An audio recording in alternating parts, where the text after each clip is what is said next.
For full commentary of Rangers against St Mirren, tune to BBC Radio Scotland on digital, Radio Scotland Extra on BBC Sounds and 810 medium wave. And for open all mics, choose BBC Radio Scotland and BBC Sounds and 92 to 95 FM.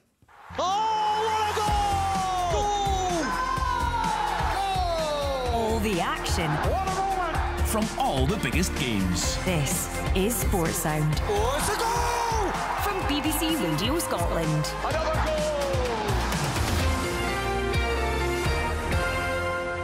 goal! Welcome to Open All Mics on BBC Radio Scotland. So much to look forward to this afternoon. Lots of things in play, you would have to say. We've been round the Premiership grounds. We kicked off with that great game at Easter Road. What a win for Hibs this afternoon. Some big games in the Championship for you. Willie Miller is at Dens Park for us. Willie, you were there. A convincing win for Dundee on Tuesday night. Queen's Park applied the pressure again with a very important win themselves. So right back at you, Dundee, this afternoon.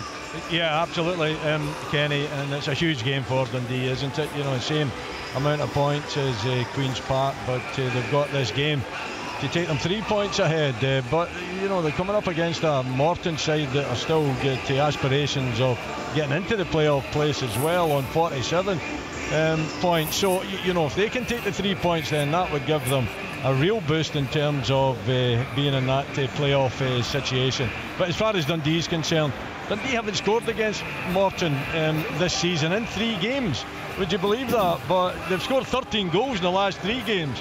So I think that would give the Dundee fans the optimism that this game is theirs for the taking. It's a home tie as well. They've got Inverness, Cally Thistle away next week, and then Cove at home, and then they finish off with Queen's Park away from home, the last game of the season, and they'll be hoping that they can take the title. Looking forward to it.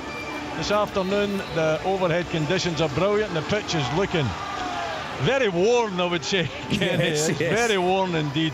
But I'm hoping for a good game of football. Yeah, great day for games right across the country. Let's stay in the Championship. Another big one this. Both sides very much in contention for the playoffs, and perhaps Derek Ferguson, the game at Partick Thistle, Ayr United. Perhaps these two with an outside shot at the title. Yeah, you certainly look at Thistle, Kenny. You know, they're in such a rich vein of form. There's a chance for Ayr United. Just a ball forward. I think it was Ashford there. Great save from Mitchell in goals there. So a good start from United. Yeah, you know, you look at this Thistle side since you know, the sacking of Ian McCall. Chris Doolan comes in. They got off to a great start a way back. You know, that was what, 9-10 games ago against Ayr United. They won that game 1-0. So as I say, on, they've kicked on, and I think they've got a lot of players back fit. I think that's made that a huge difference as well. I think at times when Ian was in charge, you know, he didn't have the best luck in those terms. But just what Willie's saying, it's a glorious day here in the West End. The pitch, you know, was an absolute nightmare what, a year or two ago.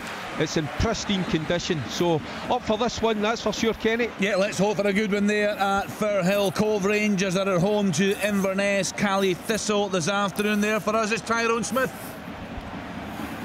Yeah, Kenny, the sun's shining here as well, and I have to say, you know, we're talking about big games. Well, since I've arrived here a few hours ago, a phrase that I have heard several times is people saying this is a big game, and it certainly has that feel, Kenny. Football, it can be about timing quite a lot, can't it, for better or for worse, and these two teams, well, there's certainly cases in point. Cove, they've been in dreadful form. They've won just once in 2023, just once in their last 14 league games, so it's unsurprisingly they're going into this one today at the foot of the table, but their destiny very much remains in their own hands, and they can move off the bottom with a win this afternoon. On the contrary, well, Inverness, they've had a purple patch at just the right time. They're looking to extend their winning league run to 5 games, and that's a sequence of results which has moved them to within 2 points of the promotion playoffs, and has very much reinvigorated their hopes of masterminding a route back up to the top division. So, Kenny, when you factor all that into the mix, I think you've got all the ingredients here for a high-stakes encounter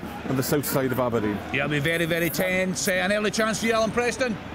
Decent effort for Livingston's. A lovely ball by Morgan Boys over the top. He's away in his own half. It's fully 50 yards. He sees Bradley, who's playing wide right, coming off the touchline, and he finds him. He runs onto it, and his left foot shot just wide of the target. Livingston have to go for it.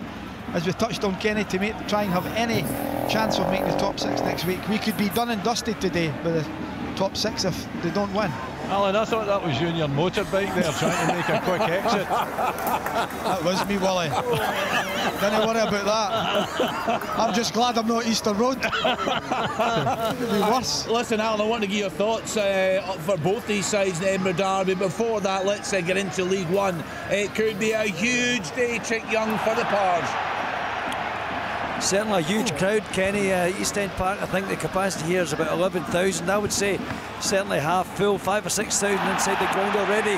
Hey, here's a chance for the Pars getting forward. Carry on.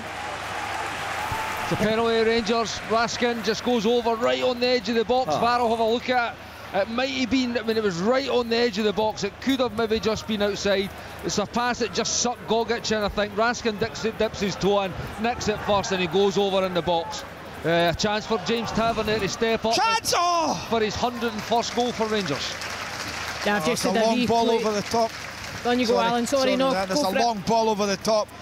Trey Wright just can't get on the end of it, and Nubly's there and he tries to lift it over the keeper, who must be about 7 or 8 yards out. Almost gets it over the top of him. Been a really good start by Livingston. I've just had one look at that, Kenny. Yep. Certainly it's tight. It looks to me that there's a slight nick from Gogic. Raskin looks to be anticipating the challenge as it comes in just as he takes that touch. So it'll be interesting to see how the referee views it. Certainly a coming together, probably soft if I'm being honest, but there is a slightest of contact from Gogic on Raskin. Yep, it's given. So James Tavernier is going to have a chance to open the scoring here at Ibrox. It's very, very tight, no doubt about that. This could be a big setback for St Mirren. You know, they're desperate to get their place in the top 6. What a fantastic season it has been for Stephen Robinson's side. Over to you, Kenny. Yep, Stephen McLean's just cleared the box. James Tavernier's getting ready to step up. Short run up, 3 or 4 step run up. And he saved it. It's a very, very good save from Carson. And St Mirren managed to scramble it clear now. Brilliant save, and they've reacted to the rebound, clear it, and it's a throw into range on the far side. It goes to the right hand side to Trevor Carson. He guesses right, he gets a strong hand on it, and St Mirren dodge one. Sees me a good way. Time to go back to you, Chick Young. Trevor Carson's had a tremendous season for St Mirren. Do you think the most used phrase in open all mics is penalty to Rangers? Come on now, Chick. Don't start all that carry on now. Not after today, Chick. If you heard Michael Stewart trying to get Tom English's attention. Tom. Many Toms within that. Tom. Discuss that one later, Kenny. We're saving that one for later. Young Mr Dallas gave 4 against St Mirren in one game. Anyway, wait a tangent. The big game, of course, here at East End Park. Been a great start, the sunshine, big crowd inside, and all Dunfermline will need to do is match what Falkirk do in their game. They've got a big game against Airdrie, of course. A real outside chance for Queen of the South to get themselves into the playoff, so they really need to win this as well. They're doing very well under Marvin Bartley, but it's the day for the Pars. Beach balls are out, Kenny, and not on the park but in the crowd, and it's a great start to the football.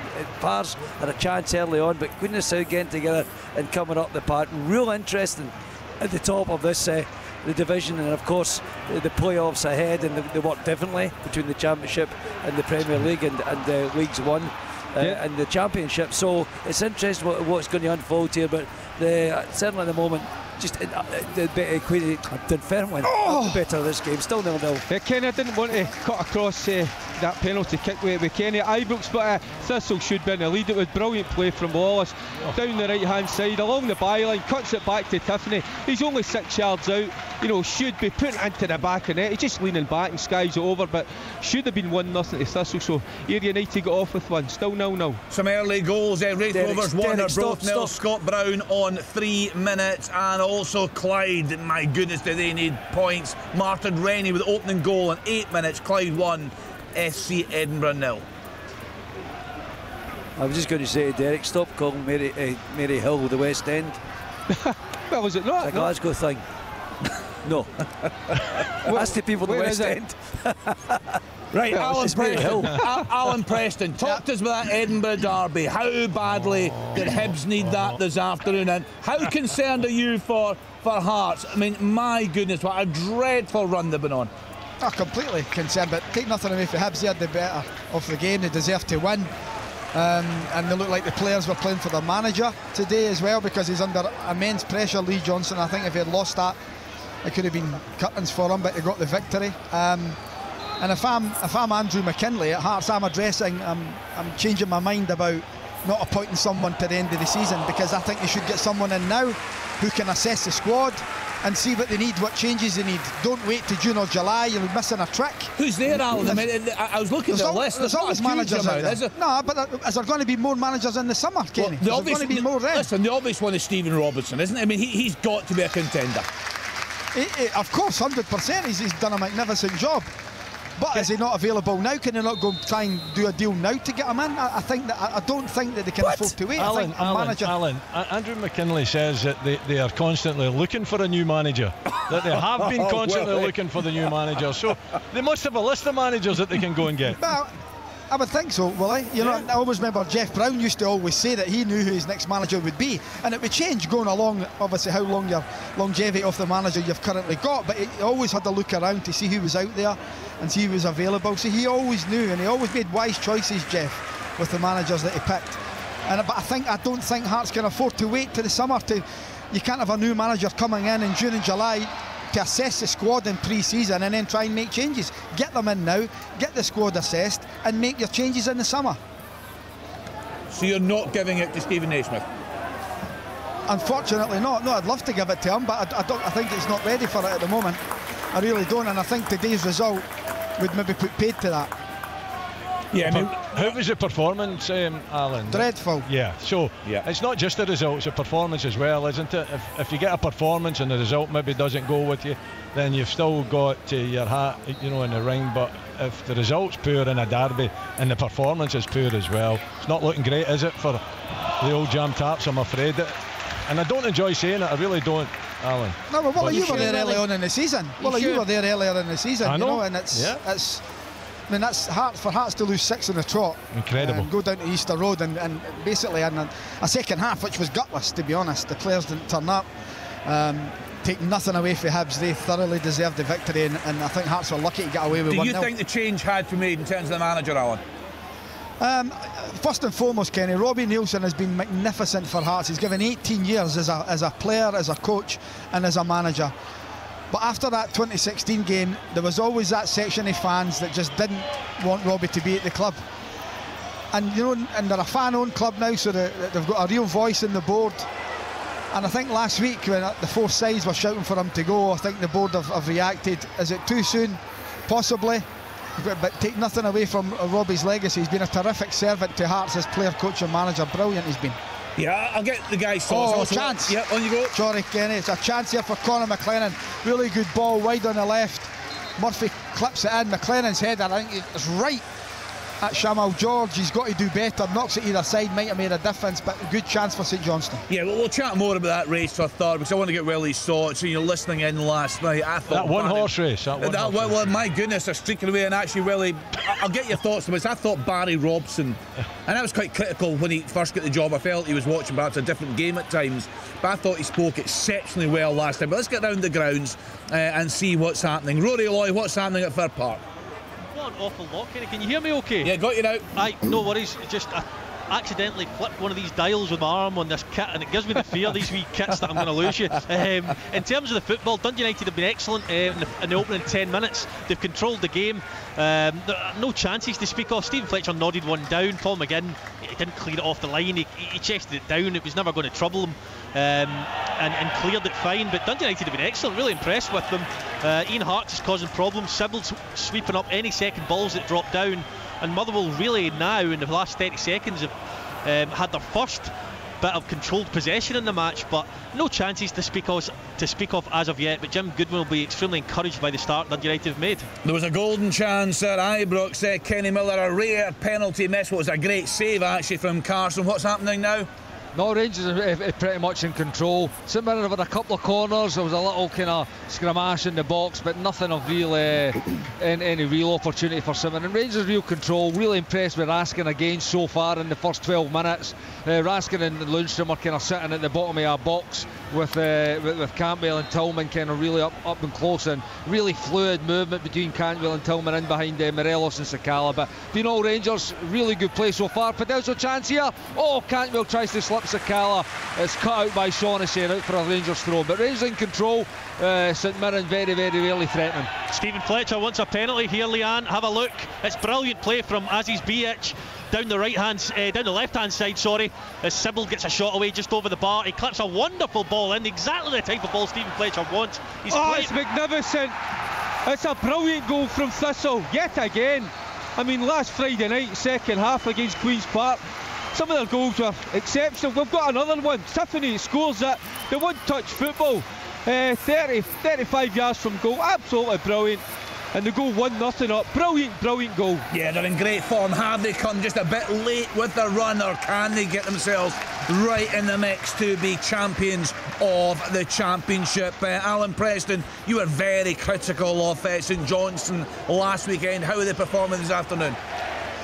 Livingston have started the game really well. Kenny, they've had 3 really good chances. Bradley's had a couple, Newbley's had one, but then they've grown into the game, St Johnstone. Murphy's looking dangerous wide on the left, and they had a chance a few minutes ago. That McLennan header should have done better. But you know what? They still need a win for me.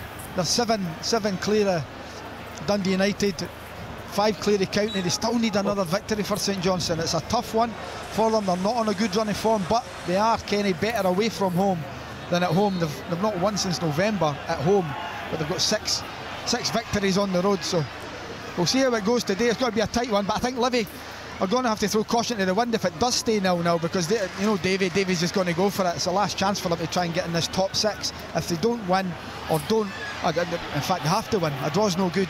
They don't make the top 6. Chelsea 1, Brighton 0. Conor Gallagher with a goal on 13 minutes. Confirmation coming through. Scott Tiffany with the opener for Thistle on 14 minutes. Earlier in the English Premier League, Aston Villa 3, Newcastle United 0, and that goal for Chelsea 1-0 against Brighton. The other games are goalless. What a job that Unai Emery's done. Yeah, fantastic. Villa. Magnificent. Absolutely brilliant.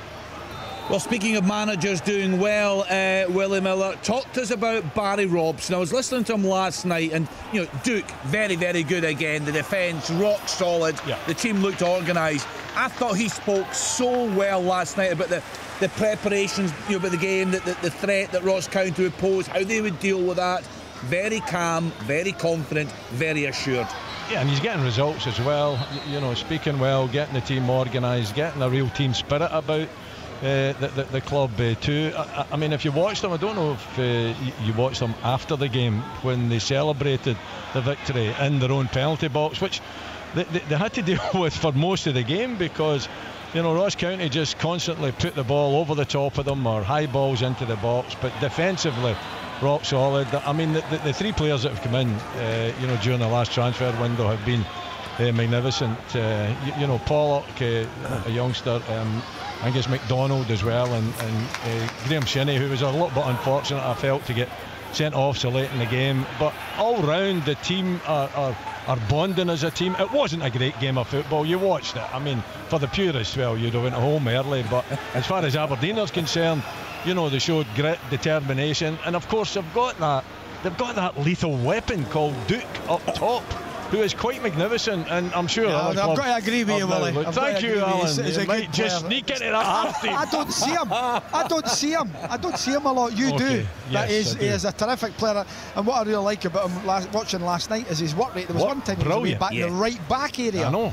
No, he was brilliant. He was outstanding, and I'm glad you appreciate it. It's a goal for Morton as well. Morton take the lead. That's from the corner. Corner comes on, and it's a corner.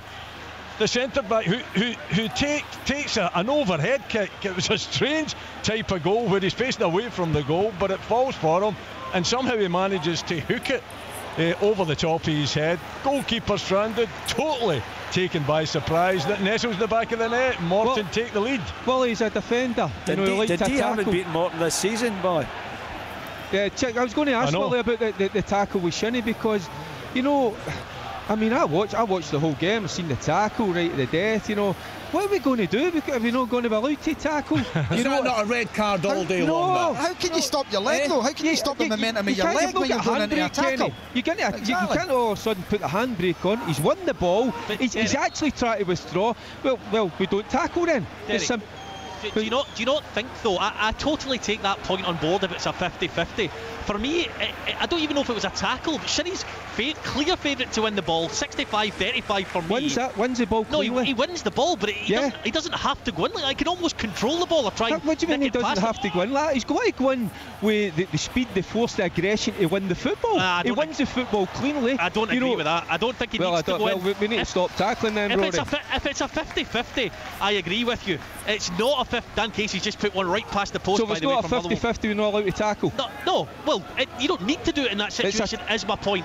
Shinnie was favourite to win it. Tackling is an art, and we're going to lose that art of tackling. It's a contact sport, and you go to most grounds, when you see a fantastic tackle, the fans love it. That's not a fantastic tackle, that. I thought it was a good aggressive tackle. Onto a ball. I would disagree then, because I thought it was a good tackle. He won the ball. A tackle for me is a 50-50 or a sliding you were tackle. Forward anyway, so well, that's true. You didn't like getting tackled.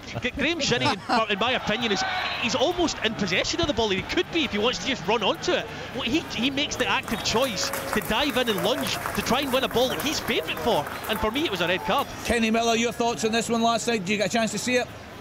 I never actually came, but I was enjoying the debate. I really was. Anybody else? By the way, there was a wee chance for Sakala and there was a chance for Rangers as were coming, but I was enjoying the debate. Cut back Tillman, drops for Sakala. St Mirren defend it again. You know, they're getting a lot of bodies behind the ball there. St Mirren in their box, but it's a cross-field switch across to Morelos, who smashed it in low across for Tillman, who doesn't get the greatest connection, but it looked like it might have fell for Sakala. But St Mirren defended it again, and now they're coming on the attack themselves. But boys, carry on with that debate. I was enjoying it. Yeah, it's Kenny, it's one of them. You've got to be able to protect yourself. So if Shinnie walks onto the ball, as Rory says, another the Ross County player comes flying in. Why would you protect yourself? No, he didn't come flying in. That's not an accurate description of it, Al. See if you look at the challenge back, see if you look at the connection with Baldwin on Shinnie, his full foot stamps on Shinnie's shin that's on the ground.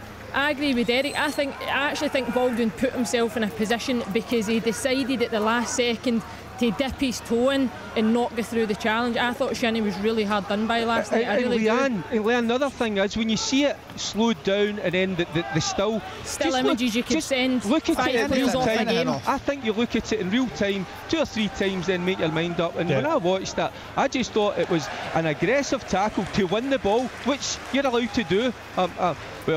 I thought you were. I thought you were, Willie. I just thought it was a player, wholehearted player, getting in to win his challenge. He'd done it, and I don't think there was any intent to do damage to the opponent. I think the referee sees it. The referee sees it. The referee's right there. He sees it in real time. He doesn't even give a foul for it.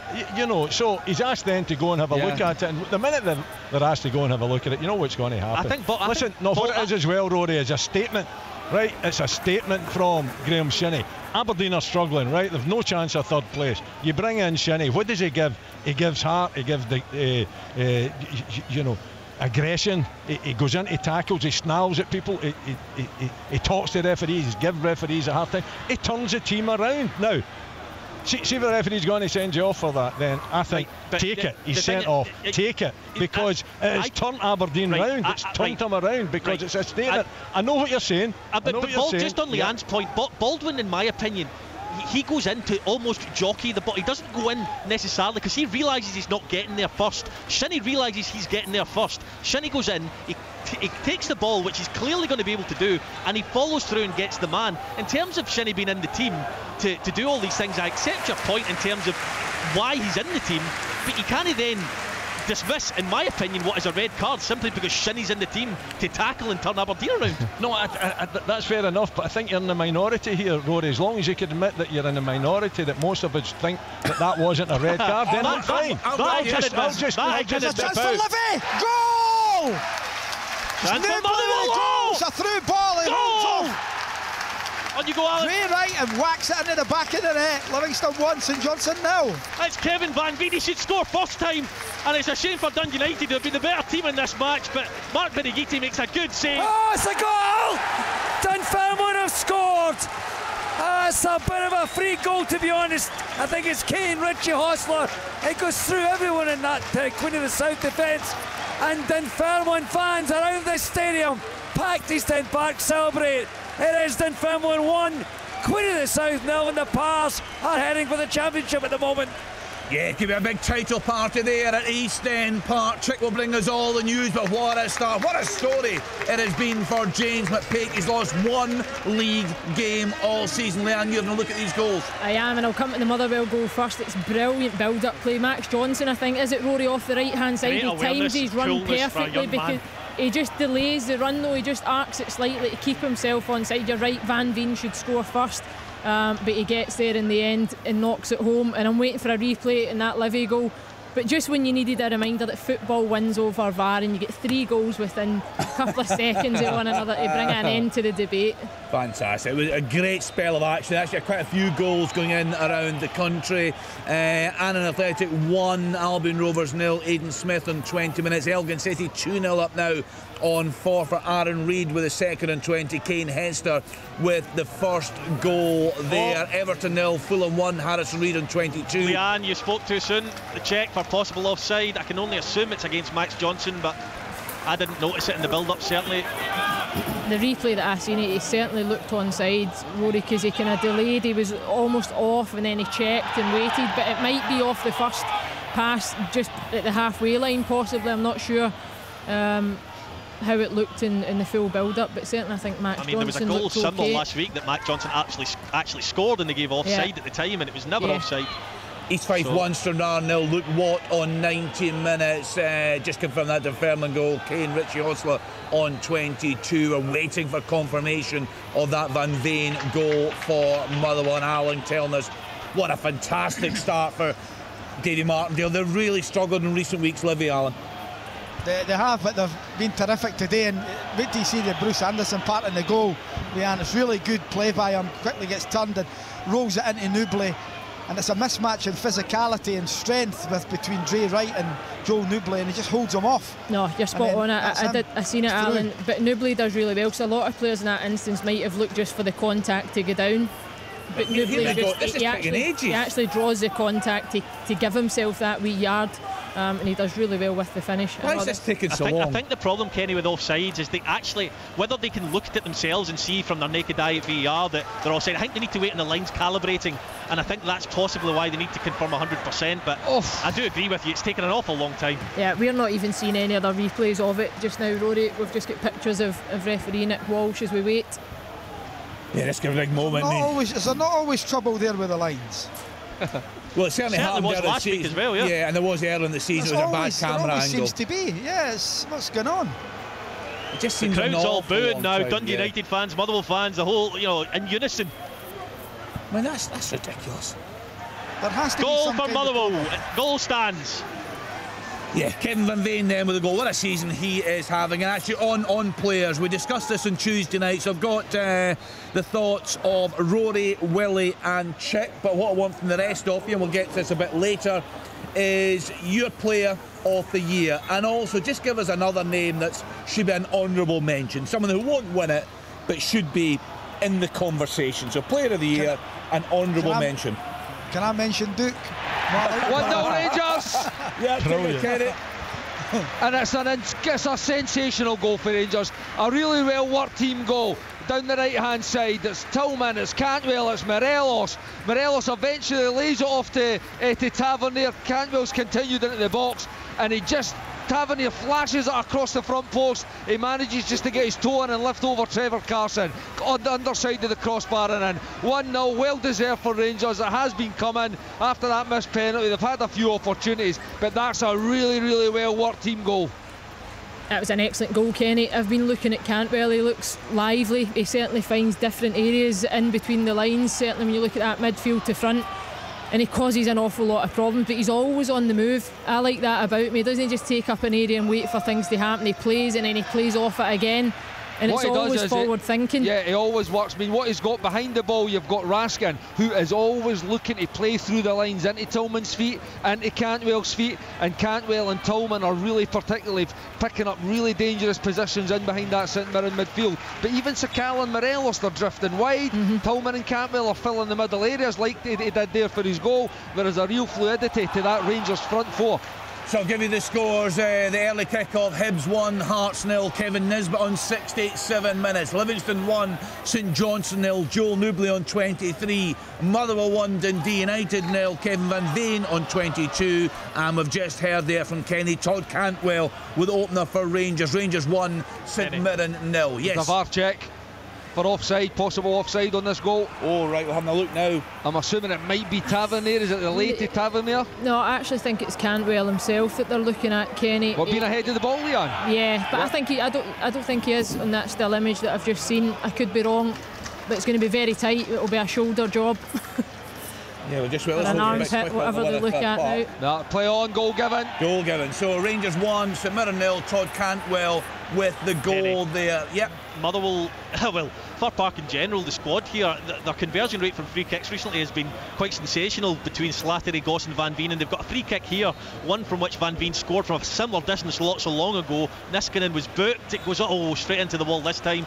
As it's fed back, but Niskanen was booked for a pretty bad tackle, I must say, on Blair Spittle. He's up now after holding his ankle, but Van Veen strikes that one into the wall. But 8 goals in 5 games for Van Veen.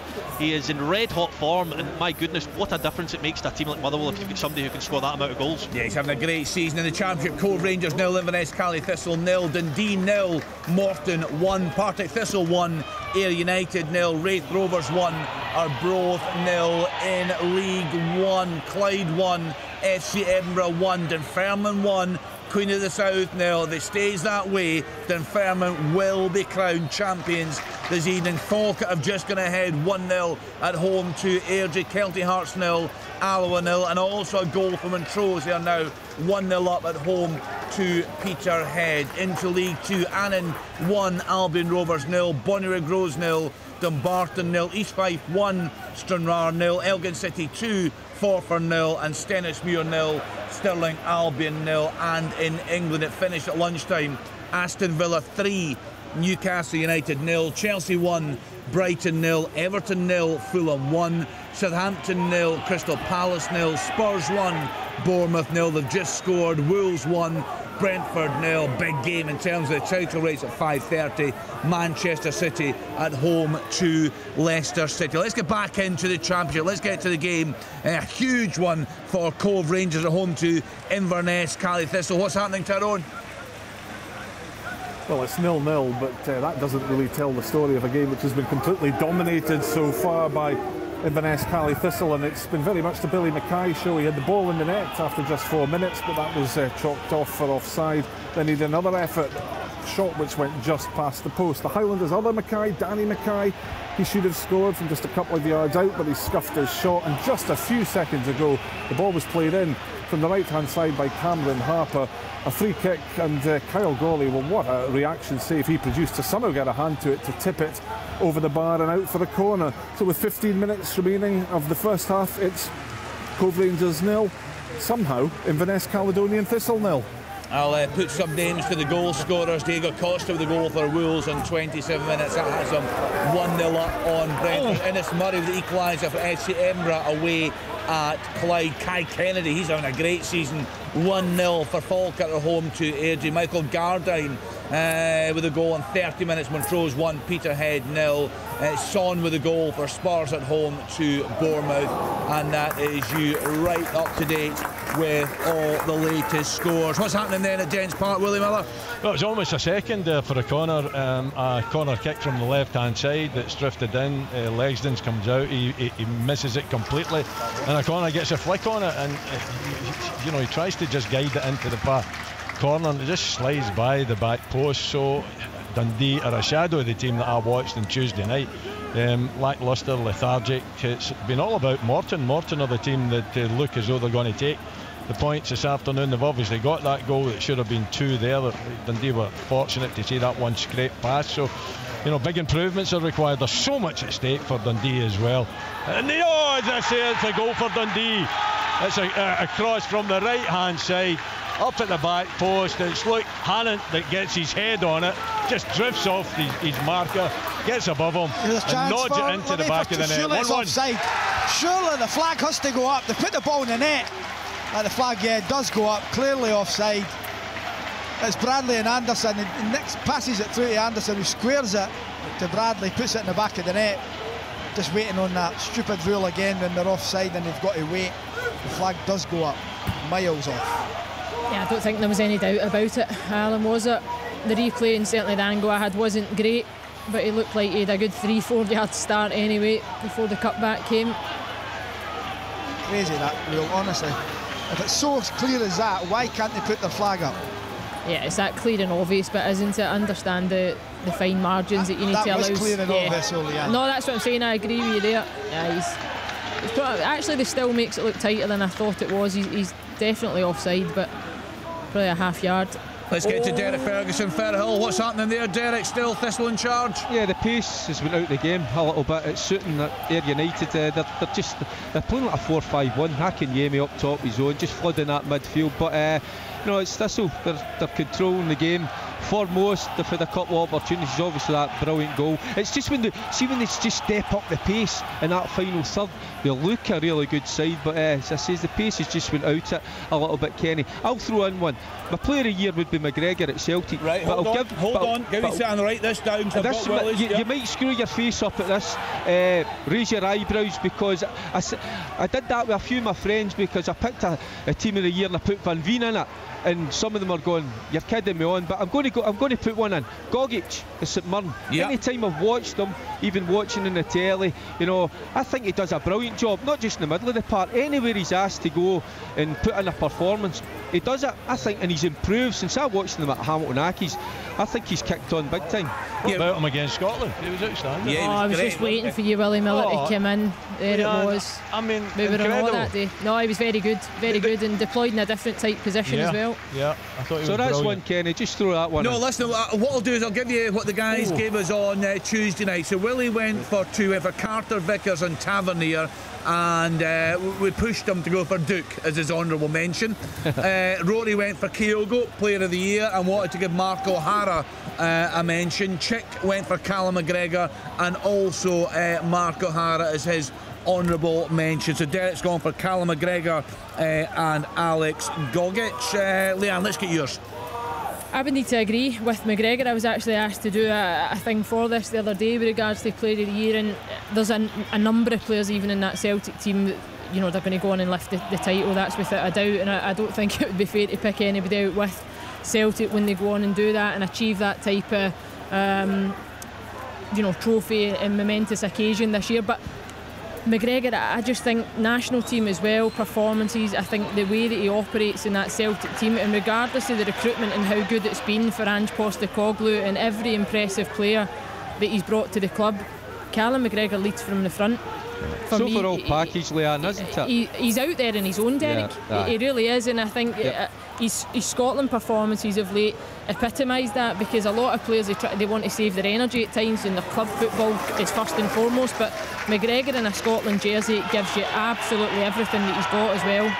Who's worth a wee shout for the honourable mention? Some of them won't win it, but deserves a mention. I like the St Mirren mention. I'll come back to you on it. I'll have a longer think on it. Right, and we'll get the thoughts of Alan and of Kenny in a couple of minutes' time. Annan are now 2-0 up at home to Albion Rovers. Dominic Docherty with a goal there on 36 minutes. Everton badly needed the points. They've equalised at home to Fulham. Dwight McNeil on 35 minutes, and just confirmation that goal that Willie brought us. Luke Hannon with the goal on 32 minutes to D1 Morton 1. Yes, Chick?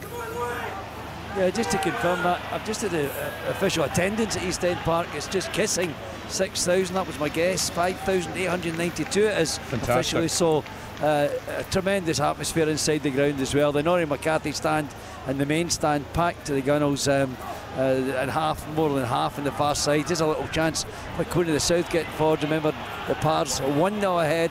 That scoreline would make them champions and take them back into the championship. And Kenny, this I call what did Fairmont Athletic. They're the wrong movie in this division. They're a huge club. They should be up the leagues a bit. without a doubt. It's incredible, Kenny Miller, isn't it? Just looking at the league table, so this will be their 33rd league game today. They have lost. Goal! And what a goal that is! Stevie Kelly, free kick. All right. 23, 24 yards out. He goes over the wall, it goes in off the post. 2-0 to Livingston. Oh, brilliant. What a finish. It's a fair-sized wall in front of him as well, Alan. They've packed it out. Great technique. He puts it about the only place I think he could have put it. Yeah, this is a fantastic response for Livingston, keeping themselves in the hunt for a place in the top 6. And Alan's been telling us St Johnstone not looking at a good side right now, and he blades very much in the mix, perhaps for that playoff spot certainly, but towards the bottom end of the table. Kenny Miller, just talking about good young managers. It was a hard one for James McPake to take when he was sacked at Dundee, but what a bounce back from him. As I was saying there to Chick, 1 league defeat in 33 games as things stand. It's an incredible record, you know, and he's had a promotion with Dundee out of the Championship. He's now going to secure the League One title as well. So as a young manager, he's already achieved a good level of success. So it'll be interesting to see Dunfermline, because I think it was just Chick, it was saying they're a big club, they shouldn't be in that league. I would throw Falkirk into that as well, to be honest with you. They'll have an opportunity to come up through the playoffs, but it'll be interesting to see how they go up in the Championship, because again, it is obviously a level up, it's going up the leagues, but they're a big enough club that they should be able to at least be challenging there. I must say, when they got relegated last year, at the start of the season, I actually had them tipped to potentially go up. So I'd be interested to see how they go up, back up at the level of the Championship. I mean, the other team in the mix there, Kenny, are Airdrie. Airdrie did well. Yeah, absolutely flying at the moment, aren't they, Chip? So they come into this mix, and of course the playoff situation is discussed, is watched differently from the Premier to the Championship. So I think there's a lot of drama to unfold, but you've got to congratulate, as you've just done, James McPake and Dunfermline, and you realise, as I said, 6,000 inside the ground this afternoon, and it's a party atmosphere. Still 1-0. And Derek, you were saying, like you saw them last week, Derek, you think they've got a squad right now that can compete in the Championship next season? 2-0! The pass, have got 2-0 ahead. A lovely move down the outside. The ball is squared. I think it's Matthew Todd on the end of it. Knocks it into the net. He's surrounded by his teammates in front of the Pars fans in the Norrie McCarthy stand. The great Norrie McCarthy. My goodness, he'll be smiling down on Dunfermline this sunny afternoon in Fife. It is Dunfermline 2, Queen of South 0. Yeah, it's going to be party time at East End Park this evening. Chick will be there for us. I'm sure we'll hear from James McPake later in the programme. What a job he has done. Clyde have gone back in front against FC Emra Ballycuddihy with a goal there on 40 minutes. Matthew Todd, as Chick was telling, just confirmation coming through with that second goal on 39 minutes for the Pars. Where else? Let's get back to Rory. What's happening there at Fir Park, Rory? Well, Dundee United had a little bit of a wobble after the Motherwell goal. You can tell they're short in confidence.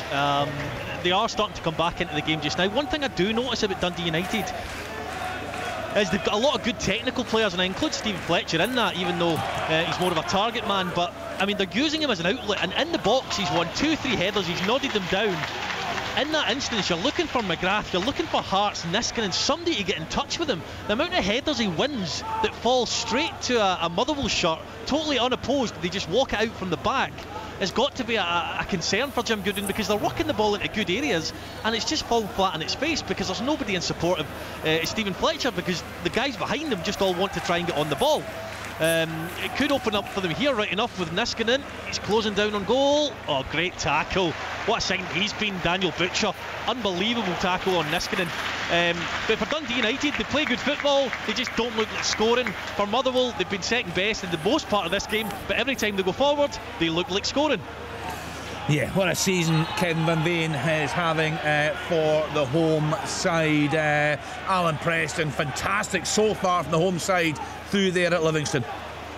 Really good, they've been excellent, good value for their 2-0 so far, Kenny. And what they've done this week, they've given away 2,000 tickets to kids who are on their Easter holidays, and that is making such a difference. There's Livingston fans behind the goal to my right for the first time that I can remember in a game of this size, and they're really making a noise, they're loving it. And if they're trying to attract new supporters, this is a very day to be here because they're playing excellently. Really good value for 2-0. Yeah, I was there actually when we did that last season as well, and the queues for the kiosks, etc. It was absolutely buzzing. Lots of young kids. I think they got a win that day as well from memory. It's a great initiative. You like a kiosk, Kenny? Well, I'm never away from the places. You know, the diet isn't good. You've all witnessed that, unfortunately. But things are changing tomorrow. I'm going to diet tomorrow. That's a plan. Again, what colour are you dyeing? On a Sunday.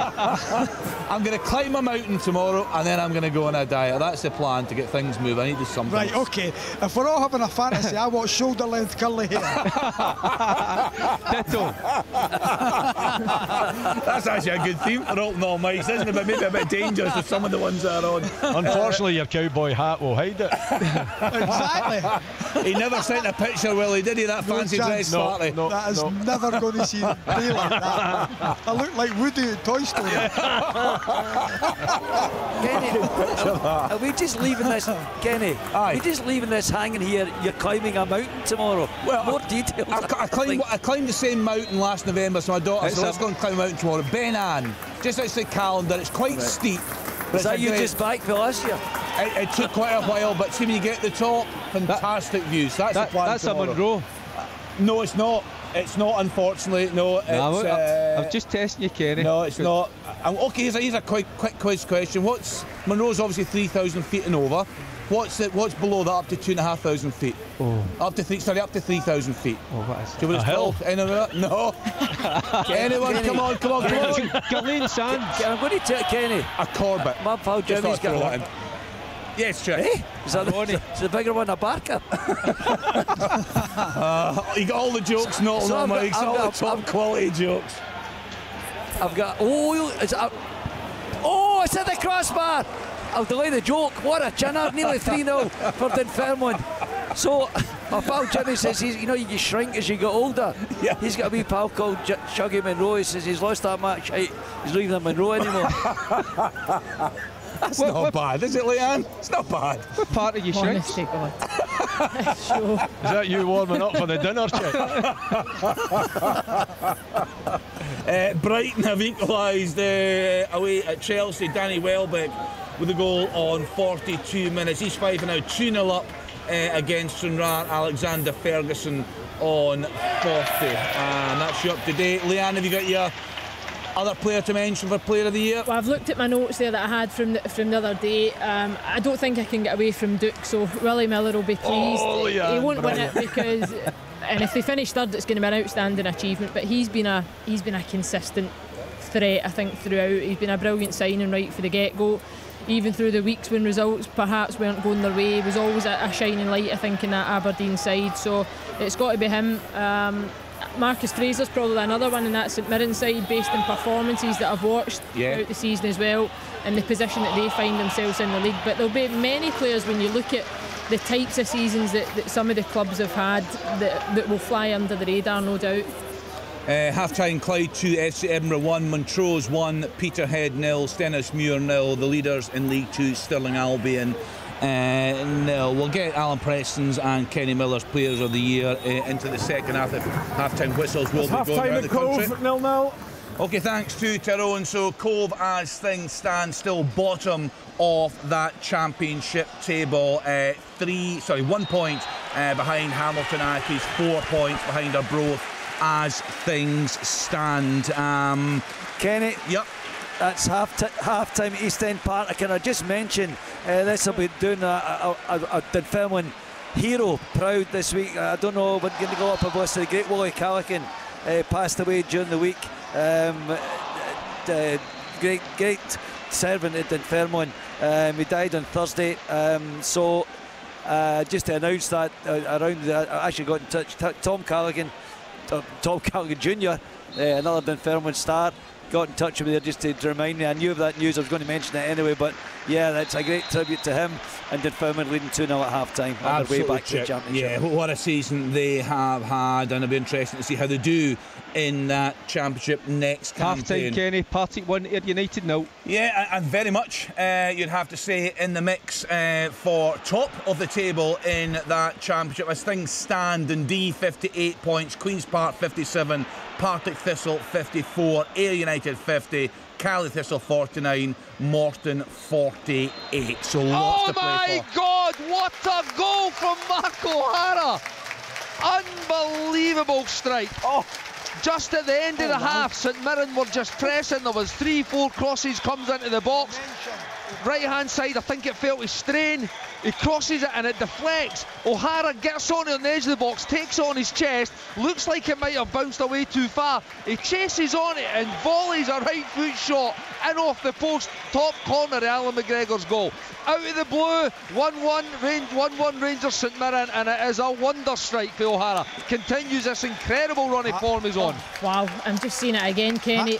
Sorry, Alan, I was so impressed the first time I seen it, but to look at it again, just getting the angle behind the goal, Alan McGregor does not move. He catches it so well. It's the technique, isn't it? Oh, it's fantastic. And huge celebrations there in front of these St Mirren. Sorry, Kenny, half-time at the Tony Macaroni, 2-0 to Livy. Thanks. Half-time at Dens, 1-1. Right, thanks, guys. A possible handball. There's a VAR check, possible handball on the goal. It's complete, done. It's goal, and this will probably have been the last kick of the first half. Yeah, what a strike it is, unbelievable. And a mention for Rory and for Chick. They gave him a notable mention. What a season, and he's had some great penalties, some big penalties, very cool from the penalty spot. Also half-time, Kelty Hearts 0, Alloa Athletic 0. So still waiting, still going at Fir Park, Rory? Nope.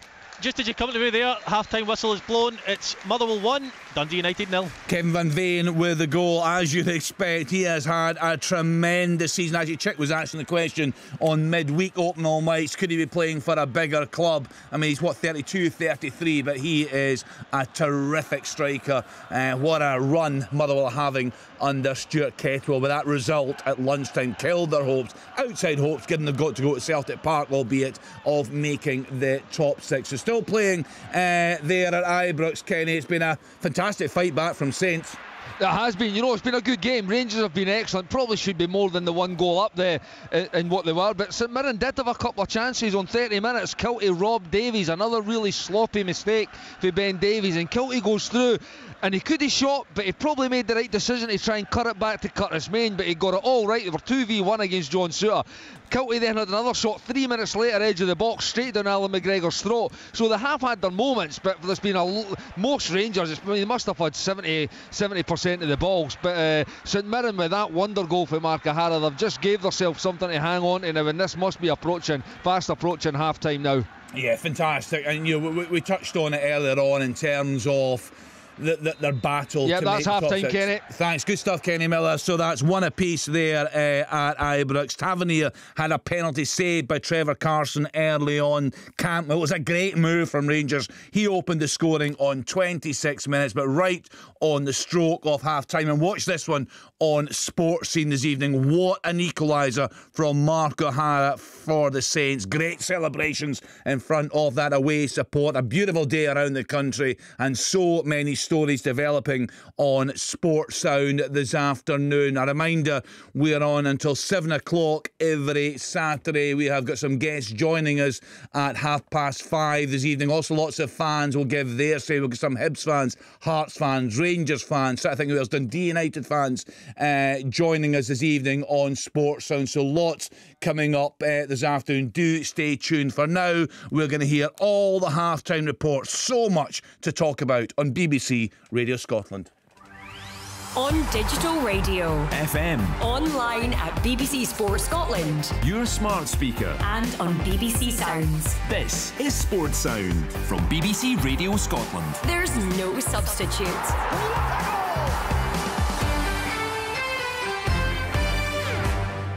You're listening to Sports Sound on BBC Radio Scotland. Another dramatic afternoon in Scottish football. We kicked off earlier today. What a win in the Edinburgh Derby for Hibs. Kevin Nisbet with a goal there on 67 minutes. We'll hear from Stephen Naismith later in the programme. Our second commentary match of today coming from Ibrox. Rangers against St Mirren.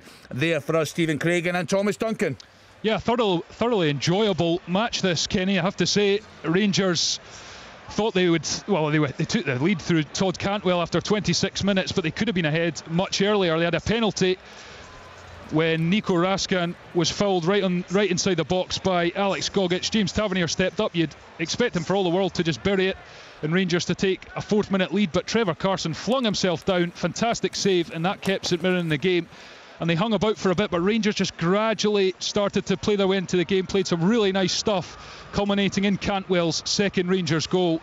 A lovely cross fizzed in from Tavernier, and Cantwell just lifted it up off the crossbar past Carson to give Rangers the lead, and they looked like they might be adding to that lead. They had lots of possession, some good one-touch stuff, but they couldn't fashion too many efforts on goal. Carson hasn't had too many more saves to make. The one he did make denied Fashion Sakala, who was played in behind, and he had a left-footed shot at the near post, which Carson did really well to push away. And the more the half went on, St Mirren kind of grew back into it, and just in first half stoppage time, out of nowhere really, they had a couple of crosses in the box. Rangers didn't really deal with it. It came back out, another one came back in. It wasn't dealt with. Mark O'Hara picked up the ball on his chest, first time controlled it on his chest and just whapped it with a right foot in off the post, top corner. It was a sublime finish, and that brought St Mirren level. And so Rangers went down the tunnel probably scratching their heads as to how they're still level in this game, Stephen Craigan. But as we said, they've maybe just not peppered the goal as much as you would like. Yeah, I think in general play they've been by far the better team. But the one thing we know about this St Mirren side is they've got a lot of resilience about them. You know, they're disciplined, they're rigid, they're hard to play against, they're horrible. They stay in games sometimes whenever they really shouldn't be. And when you don't kill them off and opportunities come along, they've got quality on their side. I think Tony Watt has to be better and Curtis Main has to be better. Rangers will be disappointed. It is 1-1, but the goal from Mark O'Hara is unbelievable. You know, it's an incredible first touch with his chest, hooks it almost back over his own shoulder with his right foot into the far corner. So Rangers have got a little bit of work to do, but even in the closing 2 or 3 minutes, you could see the body language of St Mirren had changed. Their shoulders were back, they took the ball, they wanted to take part in it. So half-time is around. Stephen Robinson has the encouragement at half-time, but Rangers, a lot of work to do. Well, St Mirren need a point, well, they need a win to guarantee top 6. A point would go a long way given the goal difference advantage they have over Livingston, and at the moment they're in with a shout of at least a point and perhaps more. We'll see with the second half to come, but at half time at Ibrox it is Rangers 1, St Mirren 1. Thanks to the guys there at Ibrox. Let's then get to Fir Park, Motherwell against Dundee United. There for us, Rory Loy. Yes, indeed, at half-time it is Motherwell 1, Dundee United 0. That doesn't tell the full story of the first half. Dundee United very good at times in possession, but lacking a lot of any real punch up the top end of the field. Fletcher's won his fair share of headers, however has nobody up in support to nod them down to. Fletcher himself did want a penalty after 13 minutes. He felt he had his shirt tugged by Daniel Butcher in the centre of the goals. The referee, Nick Walsh, waved play on, and after a VAR check, it was deemed that there was no penalty. And on the 23rd minute, after Motherwell's probably first meaningful attack of the game, Van Veen played in Max Johnson down the right hand side. For a young man, he doesn't lack composure. He lifted his head, he picked out Van Veen, who should have scored from the original attempt. However, a good save from Birighitti landed at the feet of Van Veen, and he couldn't miss from a yard out. On 28 minutes, Sean Goss had a good chance from a free kick after Nistigan was booked for a foul on Spittle. However, he blazed well over, and Kevin Van Veen smashed into the wall from a free kick not so long after. A couple of good chances for Motherwell right on the stroke of half-time. Spittle had a shot from 25 yards, which was saved. And on 45 minutes, right towards the end, Van Veen picked up again in the middle of the pitch. He drove forward, he found Cornelius in the wide area. Cornelius looked up, picked out his striker. He took a good first touch, but very unlike Kevin Van Veen, he blazed over the top of the bar with the volley. Probably speaks volumes of the first half that Dundee United have a lot of the ball, but any chances I'm speaking about are that of Motherwell's. And it is at half-time here at Fir Park. Motherwell 1, Dundee United 0. Thank you to Rory Loy. The half-time scoreline, Livingston 2, St Johnstone 0. They really need this result to have a chance of getting a top 6 place. Davy Martindale's side, Joel Newbley on 23, Stephen Kelly on 38 minutes. Let's then get in to the Championship. As ever, so many stories developing there. Let's get to Dens Park, Dundee against Morton, and Willie Miller. Kenny, just so much to play for in this tie. Obviously Dundee, looking to go up to the Premiership automatically by taking the title and sitting proudly at the top of the table at this moment in time, and Morton obviously chasing on 47 points, trying to chase into that playoff position. I was expecting Dundee to come out the blocks really firing on all cylinders. Watched them on Tuesday night. They were very powerful. They were quick in the attack, and they were full of energy, but that wasn't the case, so much so that it was the visitors that took the lead in 17 minutes, and deservedly so. It was a corner that came in from the left hand side that wasn't clear, and Dara O'Connor was there. Strange looking goal for me. The big centre back was facing away from goal. He's got the big long legs. He managed somehow to hook it over his shoulder, and it landed in the back of the net to give the visitors an early lead, but Dundee reacted really well and started to put on the afterburners. They've been playing really attacking football. 2 wide players in Hannon and McCowan, and 2 strikers in Well and Robinson and Jakubiak, and it was one of the strikers that set up the winger Hannon to get the equaliser in 32 minutes. Jack Robinson down the left hand side, broke well, hit the byline, clipped a little cross to the back post, and then was Hannon to head the ball into the back of the net. I would say though that Morton had another great opportunity when Legsdons came out, missed the ball. O'Connor again trying to flick it just into the far corner. He was so unlucky just to see it scraped by the far post. So at 1-1's probably the right scoreline at this time. Plenty to play for in the second half here at Dens Park. Yeah, certainly is, Willie. Dundee at the top of the table as things stand, but after a terrific run of form, Partick Thistle certainly in the mix when it comes to winning that championship title. Derek Ferguson there for us this afternoon. Partick Thistle against Ayr United, Derek. Yes, Kenny, Thistle in the driving seat at the moment as they lead Ayr United by a goal to nil. Chris Doolan's side, they took control of the game early on, opened the scoring in 14 minutes. It was wonderful one-touch football from this Thistle side in and around the box. It was lawless, playing in Scott Tiffany to drive home from about 16 yards out. Ayr United's outplayed for most. They did go close, they did have an effort. That was from Ashford, but it was well saved by Mitchell in goals. From midway point though, the pace did drop dramatically with possession king with no real chances of note. So Shorten sharp, Kenny. At the moment it's Partick Thistle 1, Ayr United 0. Yeah, so far so good for Chris Doolan's side. Let's then get to Cove Rangers against Inverness Cally Thistle. There for us, Tyrone Smith. Yeah, Kenny, at the break here it's 0-0, but the Highlanders really must be wondering how they aren't taking a comfortable lead into the break. They had the ball in the net in just 4 minutes. Nathan Shaw, he played in Billy Mackay, who coolly slotted the ball home, but just as they were about to begin the celebrations, the assistant referee put his flag up and the effort was ruled out for offside. He went close again, then getting on the end of a Cameron Harper ball in, but his effort whistled just wide. Inverness, well, they continued to threaten and they should have scored in 20 minutes. Daniel Mackay, the other Mackay, should have fired in the opener from a few yards out, but he scuffed his effort when he really should have buried it. They were then denied on the half hour. Cameron Harper swung a free kick in from the right hand side. Billy Mackay got a toe in it, but Cove keeper Kyle Gorley did brilliantly to get down and tip his effort onto the bar. We haven't seen a huge amount from the home side as an attacking force, to be honest, but they remain very much in this one with the second half just getting underway. It's Cove Rangers 0, Inverness 0. Thanks to Tyrone. Let's then get to East End Park, and what about 45 minutes time, Chick Young? It should be party time.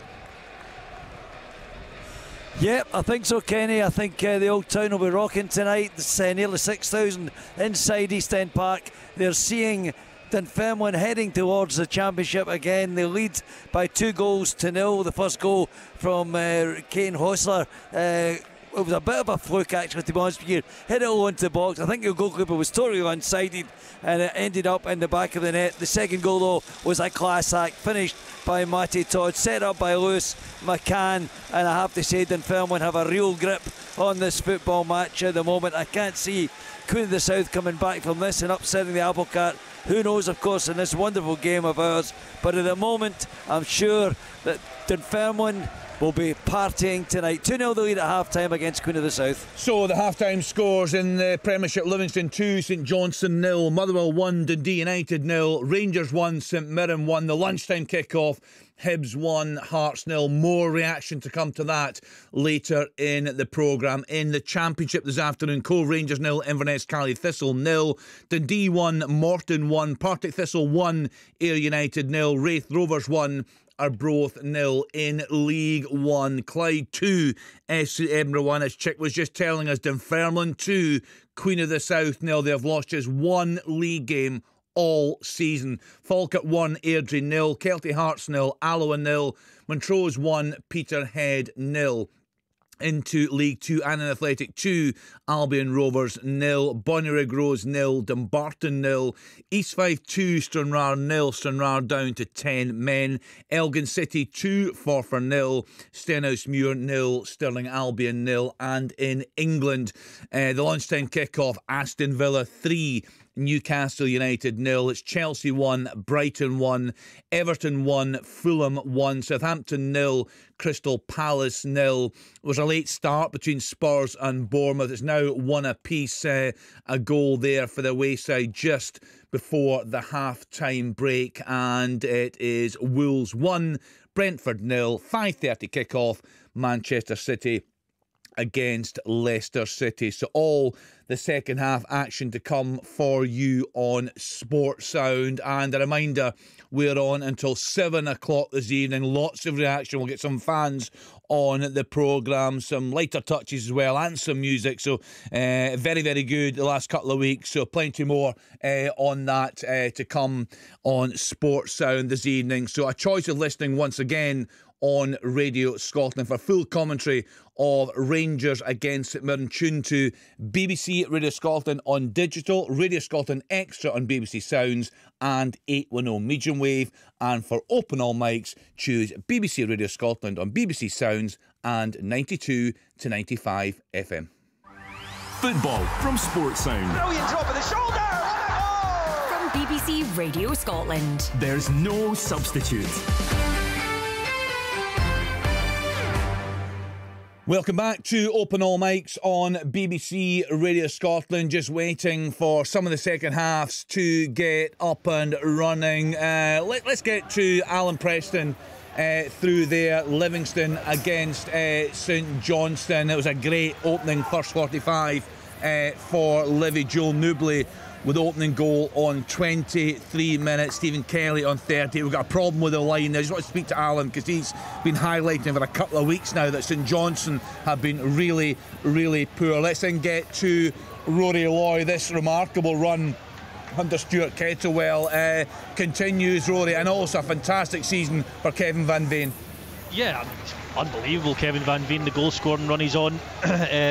One more league goal will take him to 20 for the season, which is quite a return, especially for a club like Motherwell, who possibly don't create as many chances as other clubs. But having been here last week and here today, I can certainly see why he's scoring goals, because the players around him have been excellent as well. Quite funny though, at half time somebody from the crowd came up to me and asked me why the VAR check was going on. Said, oh, it's for offside, and he continued to rant at me at how it's clearly never offside and it's ruining the game, etc. You've come to me from a half-time report. I popped my headset on and it's no stopped him, and he's just continued to rant at me during my full half-time update, which was quite off-putting. But some of the language he used was quite choice. But I can see his frustration, to be fair. But the goal was given in the end. Very professional from you, Rory. We would never have known. It was either that or he heard my description of Graham Shinney's tackle, and he was another one which wasn't too happy with me. But I can agree, I must be in the minority with that one, Willie. You're certainly well in the minority with that one. My Twitter feed as well, Kenny. Is that right? I've got a couple of tweets now. It was an interesting debate last night, actually, on social media, and you're watching that, the different opinions on it, and that continued on Sports Sound earlier this afternoon. We kicked off with the Edinburgh Derby. What a great goal from Kevin Nisbet. Hibs thoroughly deserving of their win in that one. I say more reaction. We'll hear from Stephen Naismith later in the programme. That third place, Willie Miller, there's talk of what £5 million it could be worth if Rangers or Celtic, which looks likely with respect to other sides, win the Scottish Cup. Then the third place team will be guaranteed group stage European football. So you can see why this has been such a big talking point. Well, it's a fabulous prize, isn't it, financially? But the prestige side of it, Kenny, shouldn't be missed as well. Yep. I think where Aberdeen were and how they have managed to turn that round, if they can manoeuvre themselves into that third spot, well, they have done that and actually hold on to it, which they're looking very likely to do, because you know their away form was definitely their Achilles heel. They've turned that round now with some really courageous performances, not particularly good footballing performances, I must say, but performances that I think give Aberdeen, give Barry Robson the confidence to know that this team can win in many different ways. They can win with playing some fantastic football, i.e. the Hearts game at Pittodrie, which was without doubt their best performance of the season. But then they have other games. St Johnstone. Sorry, that was Preston. Why not, Alan? It could have been worse. You're on mic, Alan. It could have been. He's back with us. I was expecting him to be saying he's not still going on about Duke. Honestly, I don't know why I'm on mic, Kenny. Problems through there, Alan, yeah?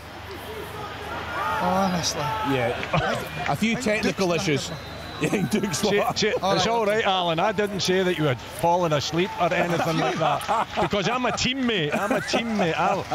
I'm with the team, not like yous lot that are all in my black book.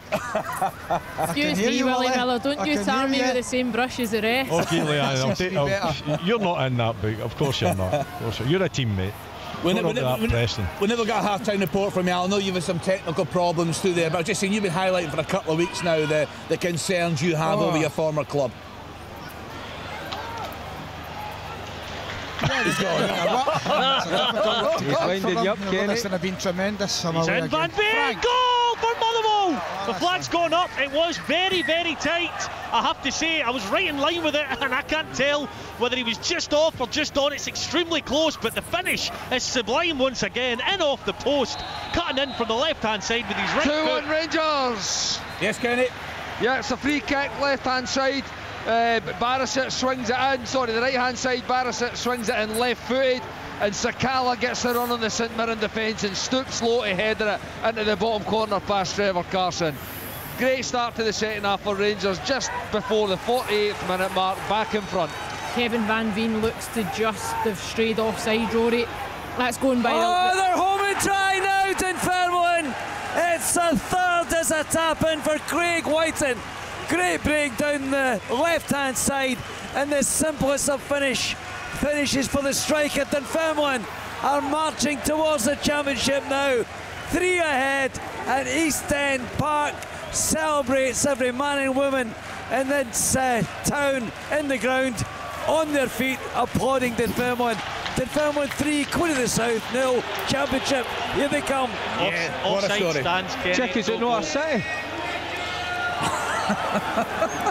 Yeah, I'm going to pull him up. Pull me up to the West End, so I think Dunfermline's a City, is it not? Conversations, Leanne, you never thought you'd have an open all mics.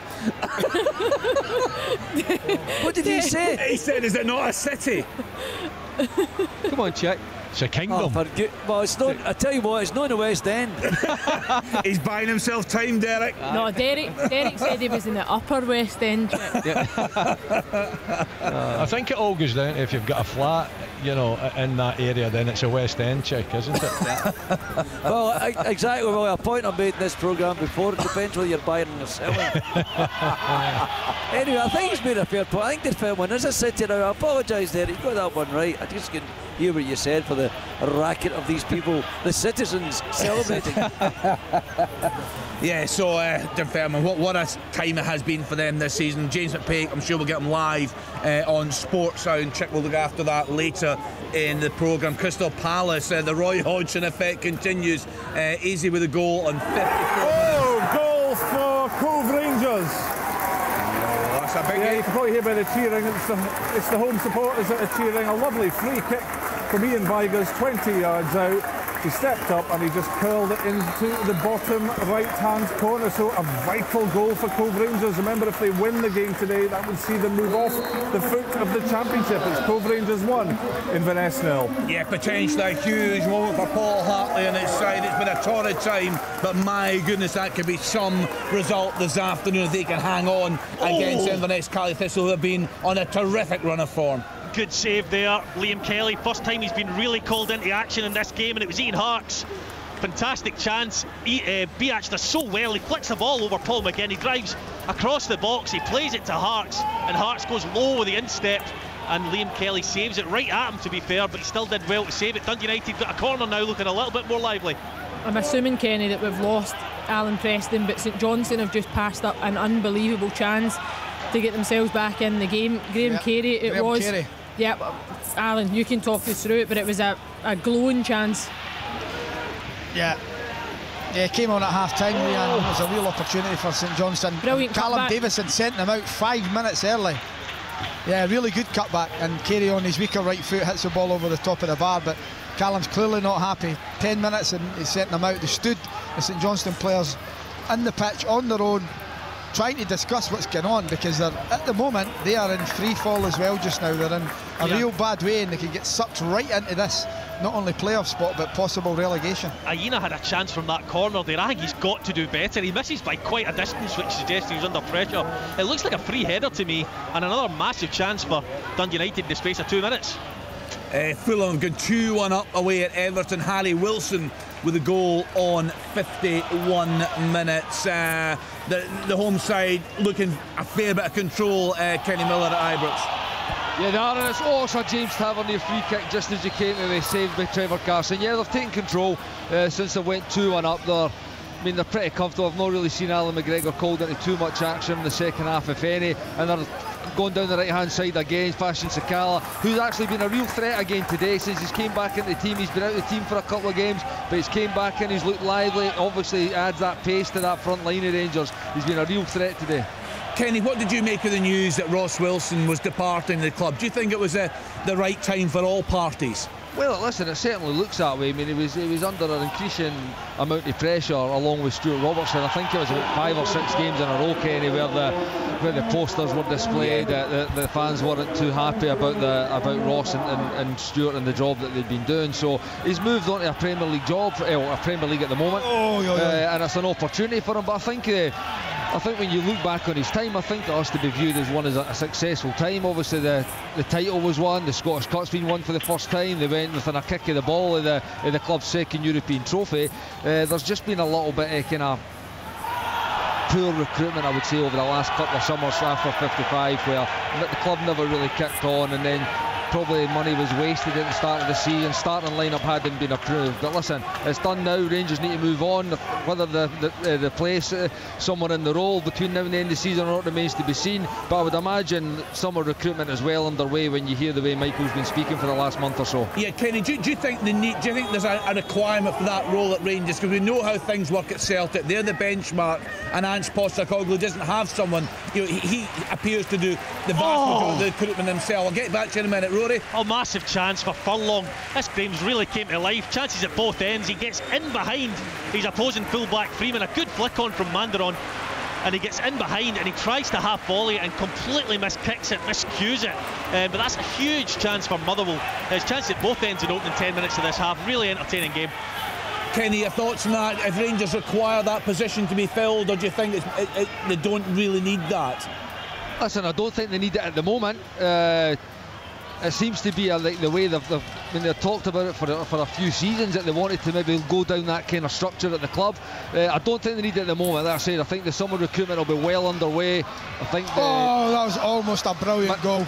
Michael's talked about potential targets, and him and Rosso have already kind of moved things. I think he used the term that they're almost at the checkout in his pre-match press. So I don't think there's any rush for it. And what it does, I think it would give Michael not more control, because, like I say, the work will already have been well underway for the summer recruitment. But I think it allows him to kind of really have a say on the final moves of these things. Because listen, they're at the checkout, but it doesn't always get done that way in football, as we know.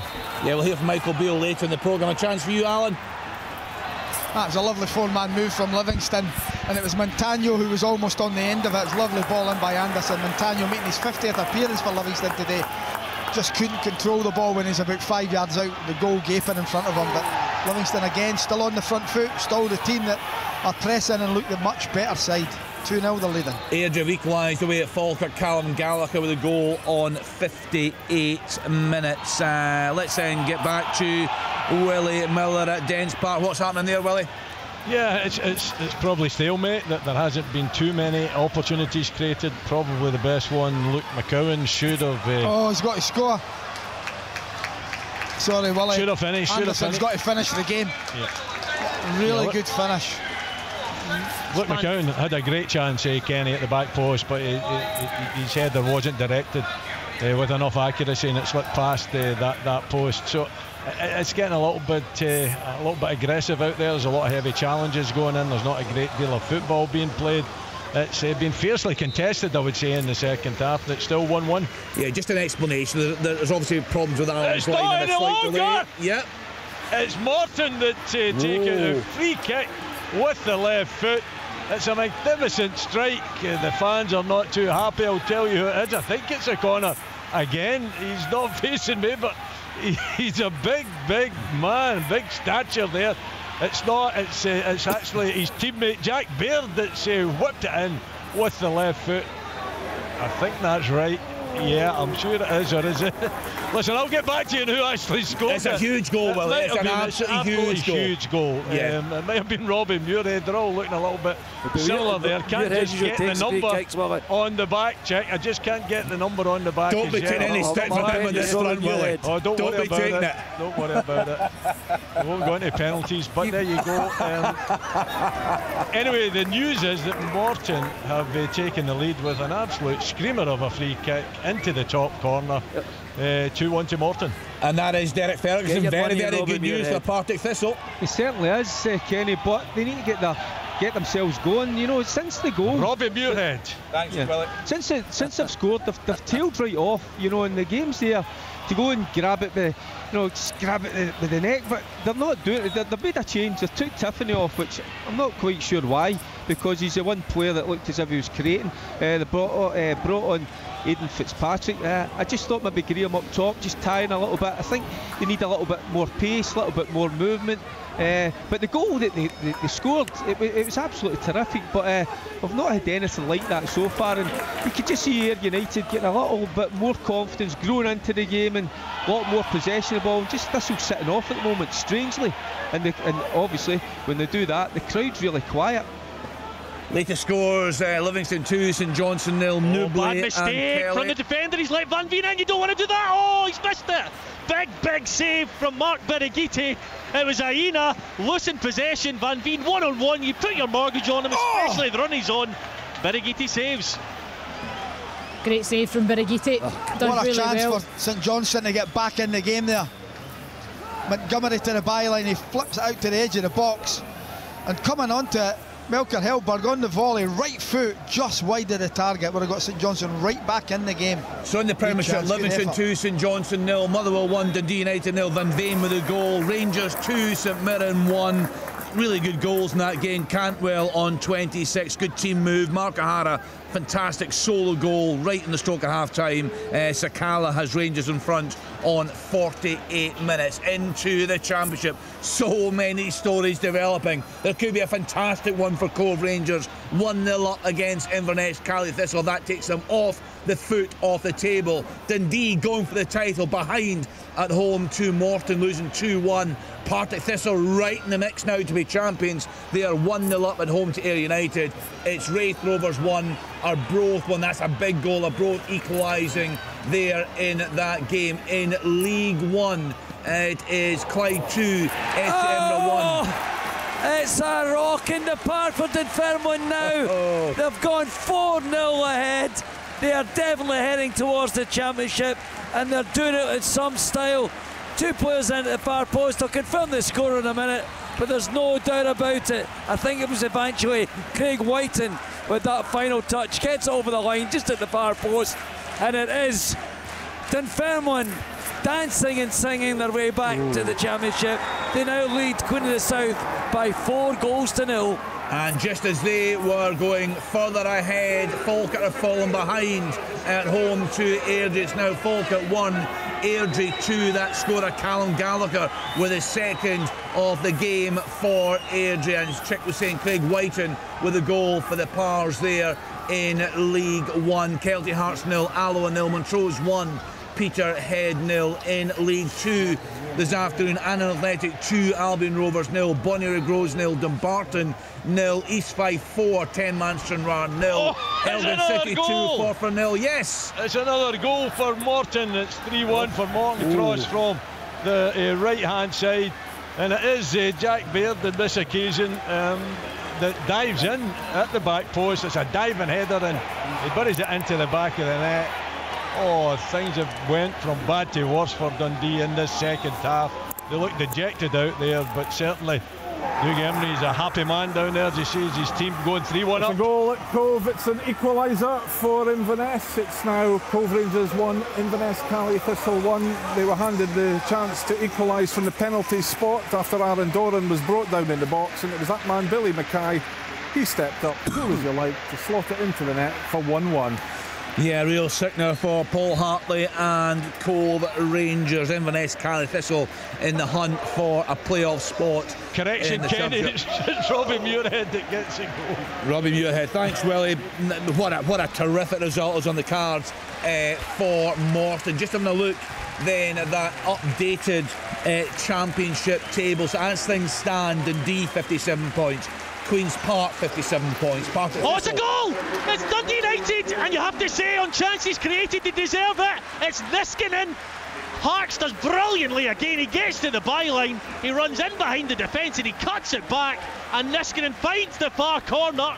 It's Motherwell 1, Dundee United 1.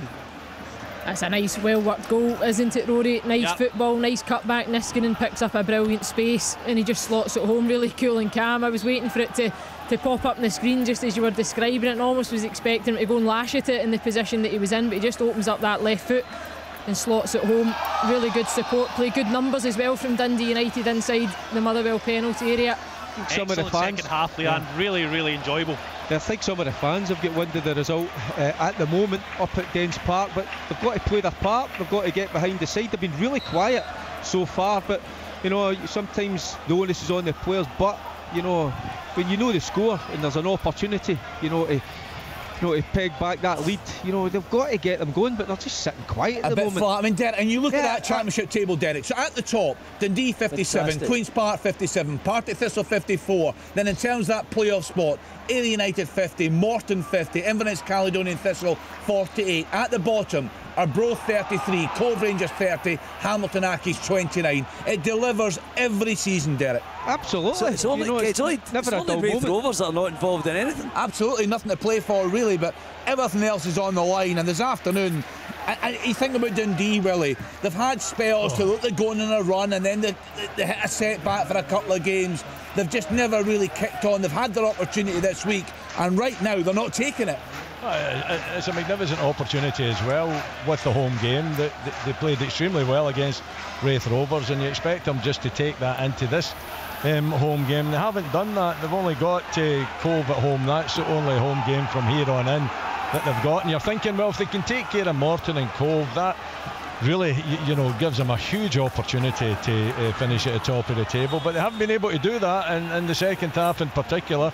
It has been a physical battle, but Morton have come out on top in that sense, and they've scored a couple of great goals, Robbie Muirhead goals. The free kick was magnificent, top corner, and the diving header didn't match it completely, but it was still an excellent goal from the strikers. So Doug Emery can be more than pleased with this second half performance. His team's in the lead and they deserve to be in the lead.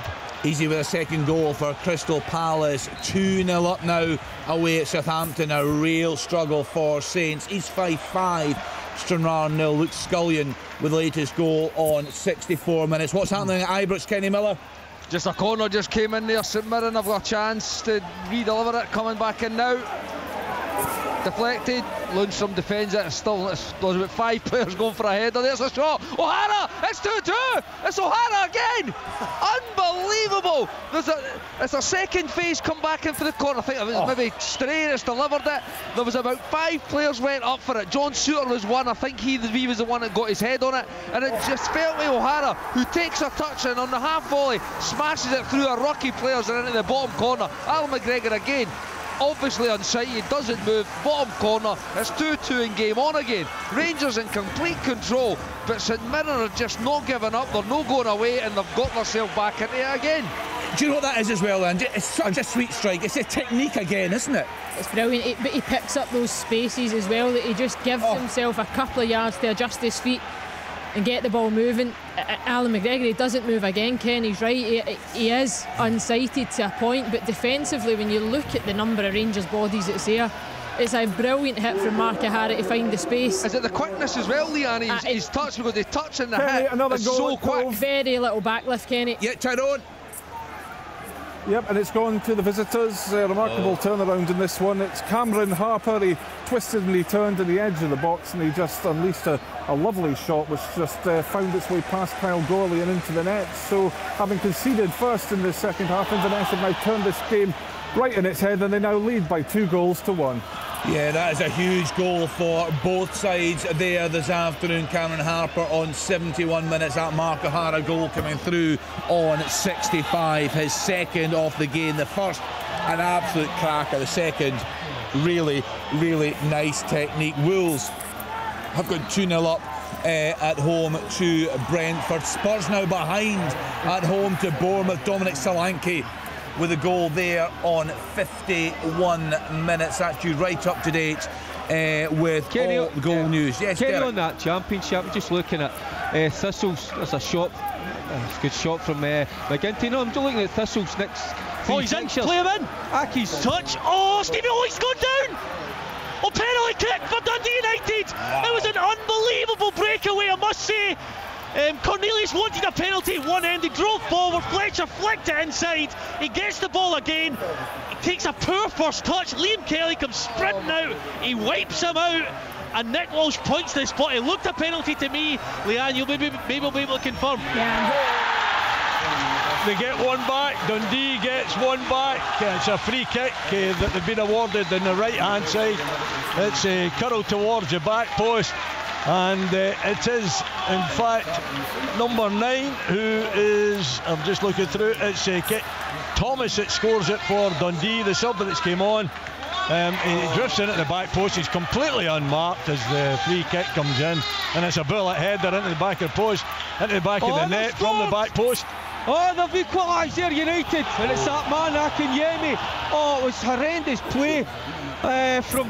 It was a centre back. I think it was maybe Brownlee breaking out from the back, tries to play a square pass, intercepted, ball's fired across, and there was Akinyemi 6 yards out to guide it home into the net. So I was just about to say, because they've got Aki's, they've got Abroth, they've got Wraith in their next 3 games, but they've been way off at the second half, and a deserved equaliser from Ayr United. You called it, Derek. You said they just went at it in the second half, and my goodness, they've been made to pay in that game. Brighton 2-1 up now at Chelsea, and Cisco with a goal on 69 minutes. Kwame Thomas, just confirmation of that goal for Dundee, right back in it now at home. Penalty given. Did you get a look at it, Leanne? He's given it. I did, Rory, and to be honest, it could have gone either way, because the touch from Fletcher is poor. Liam Kelly reaches out towards the ball. I think he gets the slightest touch on the ball, and then there's a coming together with himself and Fletcher. I personally think it's harsh on Kelly, but if I was Fletcher, I would want the penalty. Well, he took one late on at Tannadice. Yeah. Very, very cool. He's great in the spot. Jamie McGrath, who steps up again. He's looking Liam Kelly in the eye. He takes the run up. Oh, coolly down the middle. Liam Kelly dives to his right. Jamie McGrath side foots it down the middle. Huge step forward for Dundee United in their race to stay in the league. Fans go wild. It's Motherwell 1, Dundee United 2. Yeah, there's no doubt he's done a great job. They can see they're a better team under Jim Goodwin. We've got some United fans lined up after the programme, including a dad who's taking the family on a day trip there today. They'll be having a great experience behind that goal at Fir Park. It is Motherwell 1, Dundee United 2, and an Athletic 3, Albion Rovers 0. Aidan Smith with a third goal there on 73 minutes. And very much Kenny Miller game on at Ibrox. Yeah, it's been a 50-50 game since St Mirren equalised. Not so much goal-mouth action for Rangers. There is good control and dominance, and I have been impressed with Raskin and Cantwell again. But St Mirren have just been their tails are up. I think Stephen Robinson's made a wee tactical change at half-time at how to get more pressure on the ball higher up the pitch against Rangers, and it's definitely working, and they are spending a lot more time in the Rangers half. I'm ready actually after this game, to be honest, for my my player of the season, Kenny. Right, hit me with it. Player of the season. I'm going Kyogo. I have to go Kyogo, but there is definite mentions for Callum McGregor, Hatate, Duke, Van Veen, Carter Vickers, Tavernier getting his 100th goal. But I think after today and after seeing his form of the last kind of couple of months, I think O'Hara definitely needs to be mentioned as well. Yeah, as I say, had a few mentions midweek, did Kevin O'Hara. That was from Chick and also from Rory Must have been Lloyd. listening, Kenny. Well, penalty kick king as well, Kenny, isn't he? For a penalty kicks, he's absolutely brilliant. So cool. Yeah. Superb. Yeah, I mean, that's 10 goals, I think, this season in the league, Kenny, for a midfielder. By the way, I wouldn't. I mean, he's a box-to-box midfielder for me. But again, for St Mirren, they're having a wonderful season. But that's just an incredible return for him, and he's been in unbelievable form over the last 2 months or so. Yeah, absolutely. Right, who's left? Alan, I hope your line's working. Have you got player of the year for us?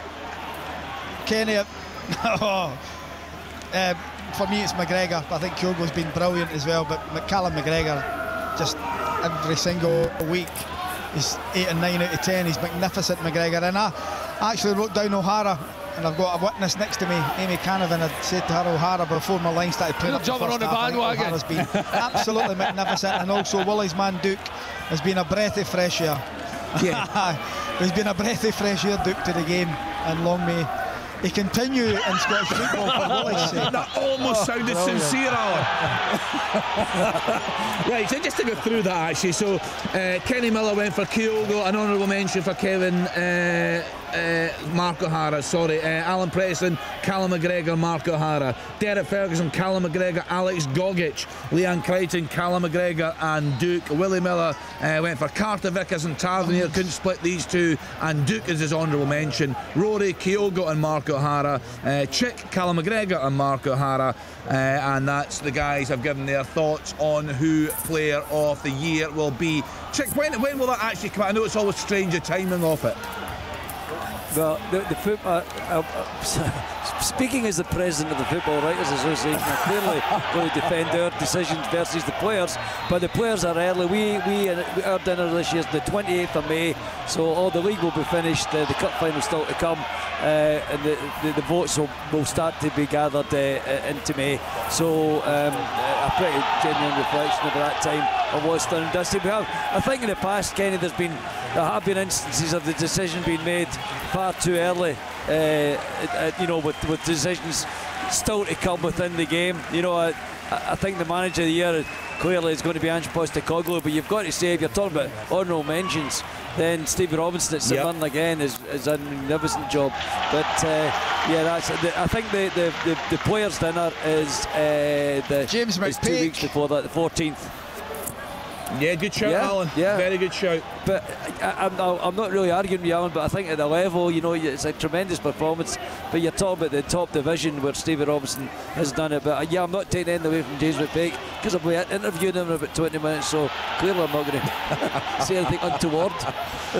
East Fife 6, Stranraer 0. Samuel Denham with the latest goal there on 73 minutes. Yes. Can I just say there's been a few substitutions made now here. 5-0! Oh my goodness me! What a bit of play by Dunfermline. It's eventually headed over the line by Kevin O'Hara. But what a build up, they ratted it off the crossbar. O'Hara was waiting to pounce, nodded it in. What a stroll in East End Park for the Pars. They are absolutely marching back to the Championship now. It is Dunfermline 5, Queen of the South 0. An absolute romp for James McPake's side. Albion Rovers are down to 10 men. Luke Graham sent off in 78 minutes, and they're already 3 goals down away to Annan Athletic. So, Rory, just talk to us. What's happening there? What has Jim Goodwin changed at half-time that's seen this response? Well, they've got more players up in support of Stephen Fletcher for a start, which is one thing they had to do.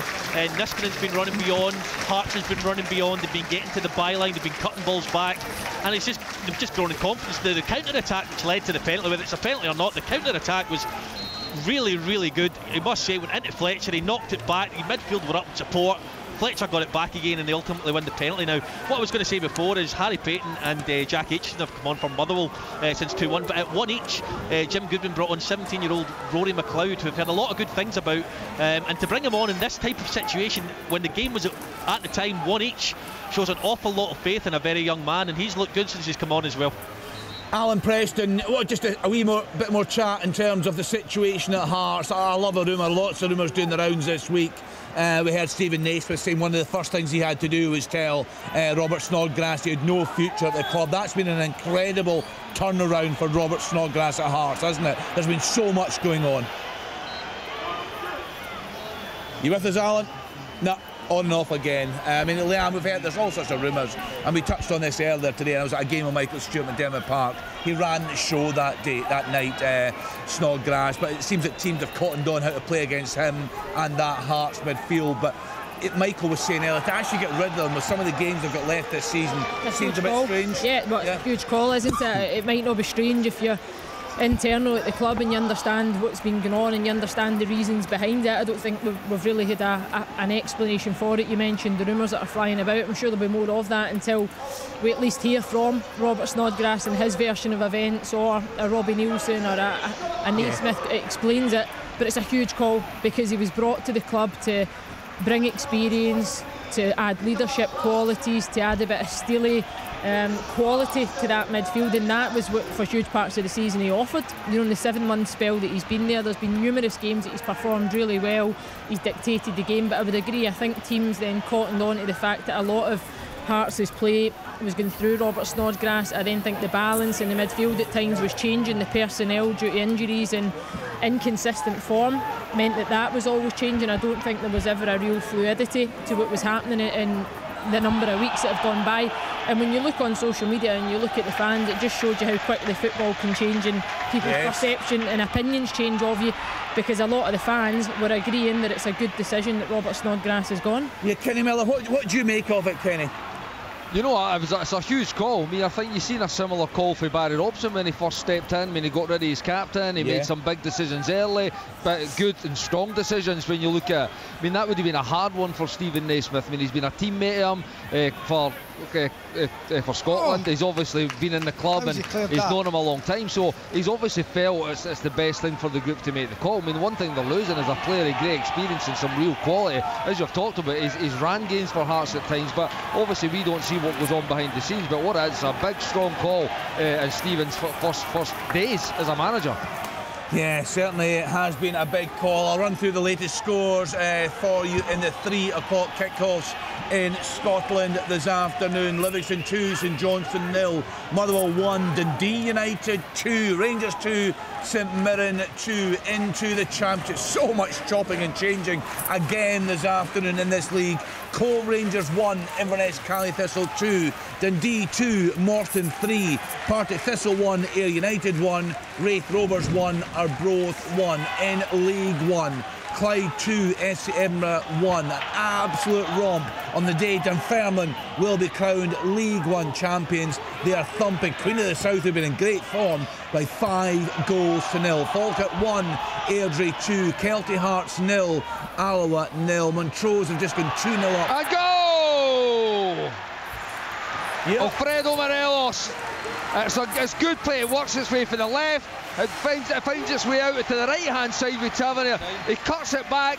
It finds its way. I think it's Cantwell tries a header, doesn't get enough on it, but it falls to Morelos about 4 yards out. I mean, there might have been a shady offside. The flag's not went up. Obviously, it'll be checked. And from about 3 yards, he couldn't miss. He smashed it in at the back of the net, puts Rangers 3-2 up.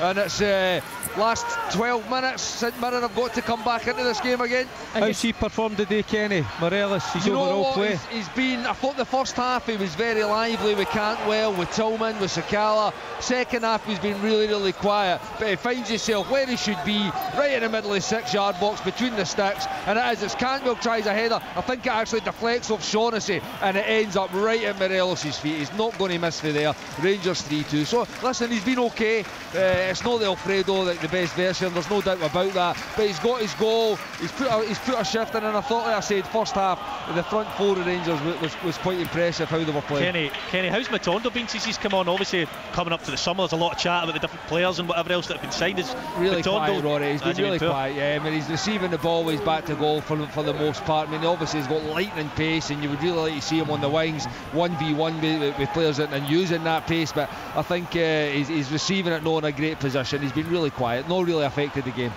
Yeah, Alfredo Morelos with a goal there on 80 minutes as Rangers 3-2 up on St Mirren. Paul Watson with that second goal from Montrose, 2-0 up at home to Peterhead. Just going through the remainder of the scores: League 2, Annan 3, Albion Rovers 0.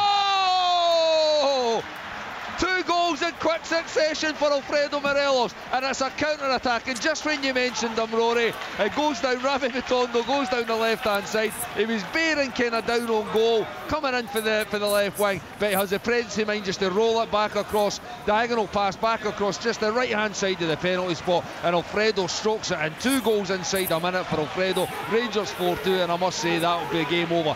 Looks like there is going to be an offside check on Matondo. It was a transition moment, but he is lightning quick. Looks as if he strayed just a little bit early, Kenny. Well, it's not it's game on then. It's still game on then, Leanne. Yeah, it'll be tight though. They will look at it, but just at a glance here in the pictures that we've got, it looks like he could have just gone a half a toe too early. But it was a wonderful finish. Nice side foot, strong really side foot. Guides it into the bottom corner of the goal. If it's chopped off, then it'll be unfortunate. It'll still be the game alive with 8 minutes to go. Yeah, League 2, Annan 3, Albion Rovers 0, Bonaire Groves 0, Dumbarton 1, East 5, 6, Stranraer 0. Excellent play by Rory McLeod, the 17-year-old. Good interchange with his strike partner Fletcher. He picks the ball up, he plays it to Fletcher, he returns the ball to him, it's down the left-hand side, he shoots, and Liam Kelly saves at his front post. It is a corner to Dundee United, but Rory McLeod looks like a real talent. Just seen it from another angle, Kenny. It actually looks like he could just be on. Just seen it from slightly behind Matondo. Oh, it's off. It's off. Is it? No, he's gave it. Yeah, because I was going to say the still image that we had looked pretty good for being onside. Yeah, 4-2 Rangers, and that'll effectively seal the 3 points. I think I'll just touch on, there was been a raft of changes as well for both teams. There was 4 changes for Rangers. It was Davies, Sakala, Raskin and Tillman went off, and Hadji, Matondo, Kamara and Arfield came on, and there was 2 changes for St Mirren as well. It was Tanzer and Watt went off, Small and Grieve came on. 7 minutes left, Rangers 4-2. Yeah, they are absolutely cruising now, Michael Beale's side. We'll talk about Rangers later in the programme. What changes need to be made in the summer, and Ross Wilson departing the club. He is on his way to Nottingham Forest. So a double for Alfredo Morelos this afternoon for Rangers. It's been a great game, you'd have to say, at Ibrox. After a VAR check, that goal has been given. Willie Miller, is this fight back still on for the home side of Dens? Well, they've came back well. The fans are a little bit frustrated. It's been really scrappy, but some great goals scored in the second half in particular. But you know, Morton are defending well. They're not giving Dundee too many opportunities to test their goal. But you know, they're time wasting. There's a lot of heavy challenges going in. The play has been disrupted. So that obviously suits Morton with the 3-2 lead. So it's difficult to say whether Dundee's got the quality and the class to actually get something out of this game. It's been really exciting. Not the smoothest game of football that I've ever watched, but always plenty to keep your interest in. But it's looking very much like Morton are going to take the 3 points. Let Dundee can, you know, find something from their locker, find something exceptional in these dying moments, because we're very quickly running out of time as far as Dundee's concerned in that title spot at the top of the league. Yeah, part of Thistle, Derek Ferguson will be kicking themselves after this game when they find out that result. Kenny, they've lost their way in the game. They started ever so well, but it's just petered out for them, and certainly this second half. Ayr United, they've dominated. They brought Maguire on, so they went with Akinyemi up top, first half on his own. Maguire's been up top with them, so you get a partner up there. They've dominated play. Lawson's come on as well, had a couple of opportunities. Thistle, they've just I mean, I think back to last Friday night, that second half performance against Queen's Park, they were unbelievable. this afternoon, certainly in this second period, they've been extremely poor. But still time left yet for Ayr United as well. Yeah, because they could get themselves in the next. They're only a point behind. Yeah, that's right. So if they get a winner today, they're up to 53 points. As things stand there, at just 4 points off top spot. 3 games to go. Yeah, and you know, and the players must realise that, and I'd expect them, you know, to go for it a little bit more. I don't know if Ayr United, maybe that was the kind of the tactics, you know, to kind of hold Thistle a little bit, you know, embed yourself into the game. But certainly expected the last 15 minutes to be, you know, a bit more frantic than what we've had, you know. But we're getting into the last few minutes, and the usual. That's what you get. Unbelievable goal. Give us that. Absolutely incredible for Todd Cantwell. You know what? He's been superb today, Cantwell, from start to finish. Passing, moving, always available to take the ball. It interchanges early, but around about the halfway line with Hadji. He then moves forward into a more advanced position. He turns and just drives right at the heart of the St Mirren defence. Dodges 2 or 3 tackles. Now he's going at Fraser, I think it was. Scotty Arfield doing what Scotty does, makes that run beyond. He picks the timing of the run and when to go like there's no another player in the Rangers team does it. And Cantwell just slides the perfectly weighted pass in between the 2 defenders, and Scotty Arfield runs through outside of the foot, through Trevor Carson's legs. 5-2 Rangers. It's been a real top class 3 or 4 minutes for Rangers in terms of the goals that they've created. Yeah, nice goal. It's full time. Cove Rangers 1, Inverness 2. Yeah, that's a big win for their away side there. Cove bang in trouble at the bottom of that championship table. McKinstry's taking a sore one here, Leanne. It was just come on as well, isn't he, Rory? He has just come on. Ago. It was a mistimed header from Aina. I mean, he barges right into him. I don't know if it's a head knock or it's his chest or what it is, but it looks sore. Yeah, a bit of both, I think. Yeah, 3 games left to play in the championship. As things stand, they're still waiting for Arbroath to finish, but Arbroath 33 points, Hamilton Accies 29, Cove Rangers on 27 points. A big goal for the League 2 leaders, the 93rd minute. He's been in the scores sheet a fair bit the last few weeks. Dale Carrick has a 1-0 up away at Stenhousemuir. Peterhead back in it, away to just try to find the goal. Peterhead back in it, try to find the goal. Falkirk 2-2 against Airdrie. Roman Burrell with a goal there on 89 minutes. With another goal, East Fife 7, Stranraer 0. Scott Shepherd on 88 minutes. Kieran Shanks with that goal for Peterhead. 2-1 down away at Montrose. He's going to need to come off here. Van Veen's signalling that he's going to need to come off, and it's going to be Stephen O'Donnell who comes on. Possibly shows the lack of forward players that got left on the bench.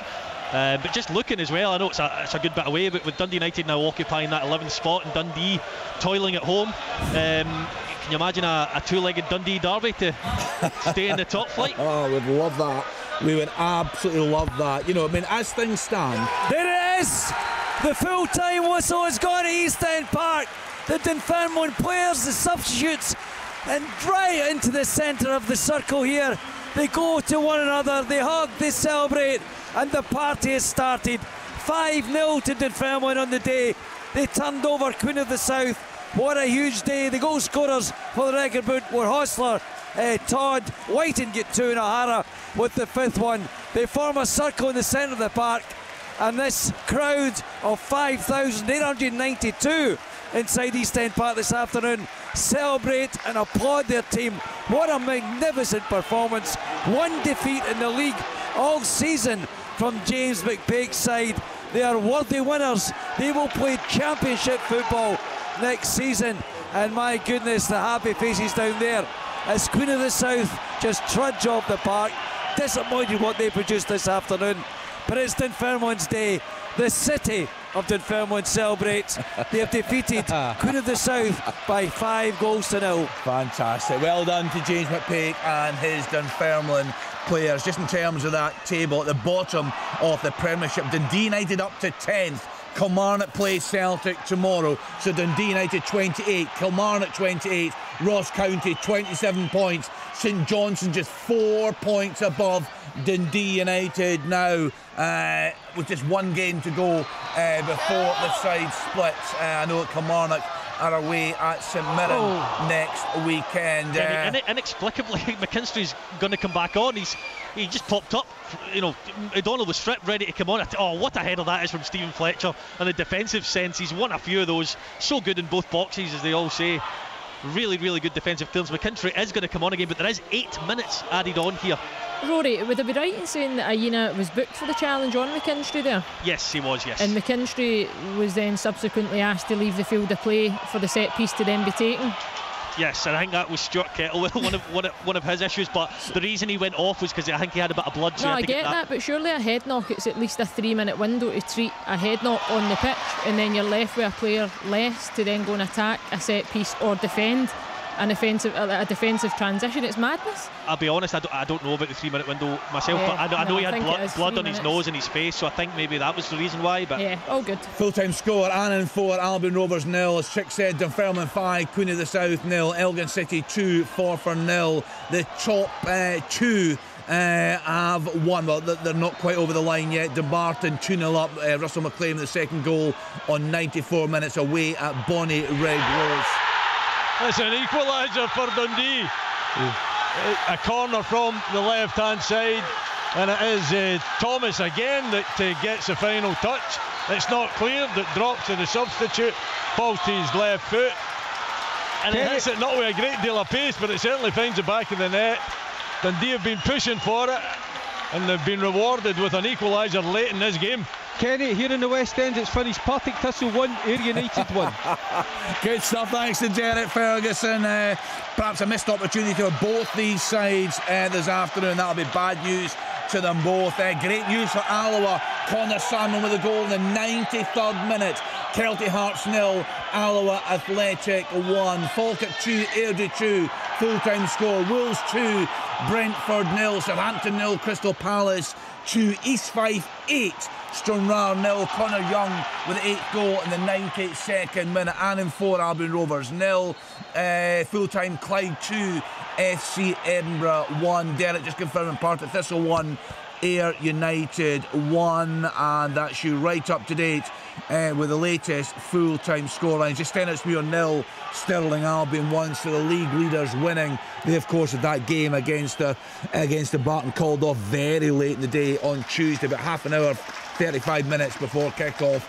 The pitch was flooded there. Both sides winning today, but Stirling Albion strong favourites now to go on and win that League 2 title. Full time at Dens, 3-3.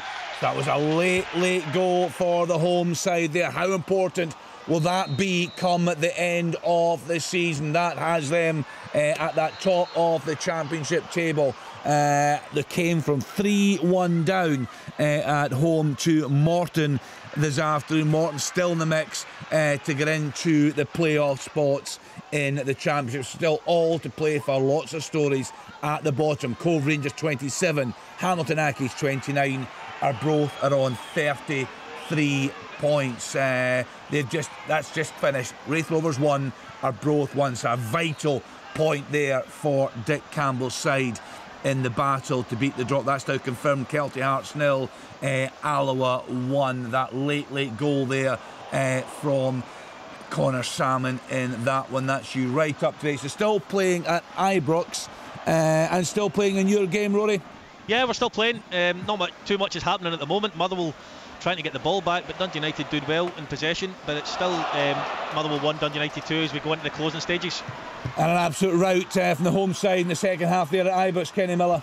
Yeah, it has been. Again, you know what? It's 5-2 and it looks comfortable. I'm sure when we look at the stats, Rangers have been dominant, but St Mirren have played their part. But it was 3 goals in 5 minutes that absolutely blew them away. 2 for Alfredo in 80 and 81. It's got a wonderful goal, and that's full time now. A wonderful goal for Arfield, for a really good play for Todd Cantwell. So 5-2 Rangers, 3 points. Good reaction after last week's defeat. Al, I know we've not come much to you. There's problems with your line. They're still playing. There we are, Kenny. Yeah, we've got about 2 minutes to go off 6 added on. Livy are going to do this.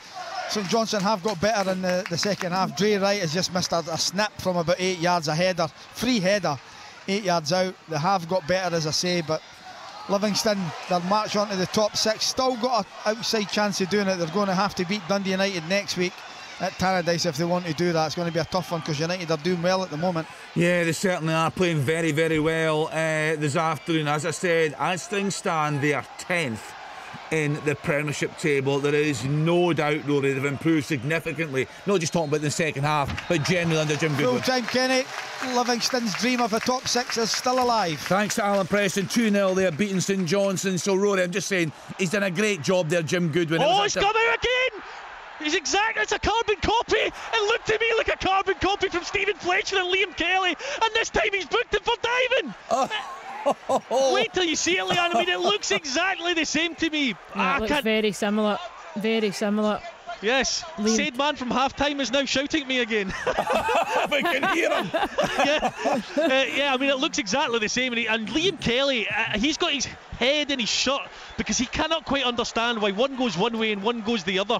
I can't myself. I'll need to see it again on obviously replays and things. I can't tell from here, but it looked a carbon copy. It really, really did. As for Dundee United, if both teams had taken their chances today, it could have been about 8 each. I'll be honest. Motherwell should be taking something for this game. Checking possible penalty. I'm going to say that this one actually looks more of a penalty than the first one. Right. From what I've seen, Rory. You're right, they're not too far apart in terms of the way the players come together. No penalty. So, yeah, I mean, it's been a great game, and Dundee United have been good. Like I said, I think Stuart Ketwell after the game will still be wondering how they haven't taken at least a point. Van Veen, I mean, I don't know what the odds on the shots on target market is, but he must have had about 6 or 7 of them. And Birighitti, I know he's not been in great form much of the season, but he's been very, very good today. Big moments in the game.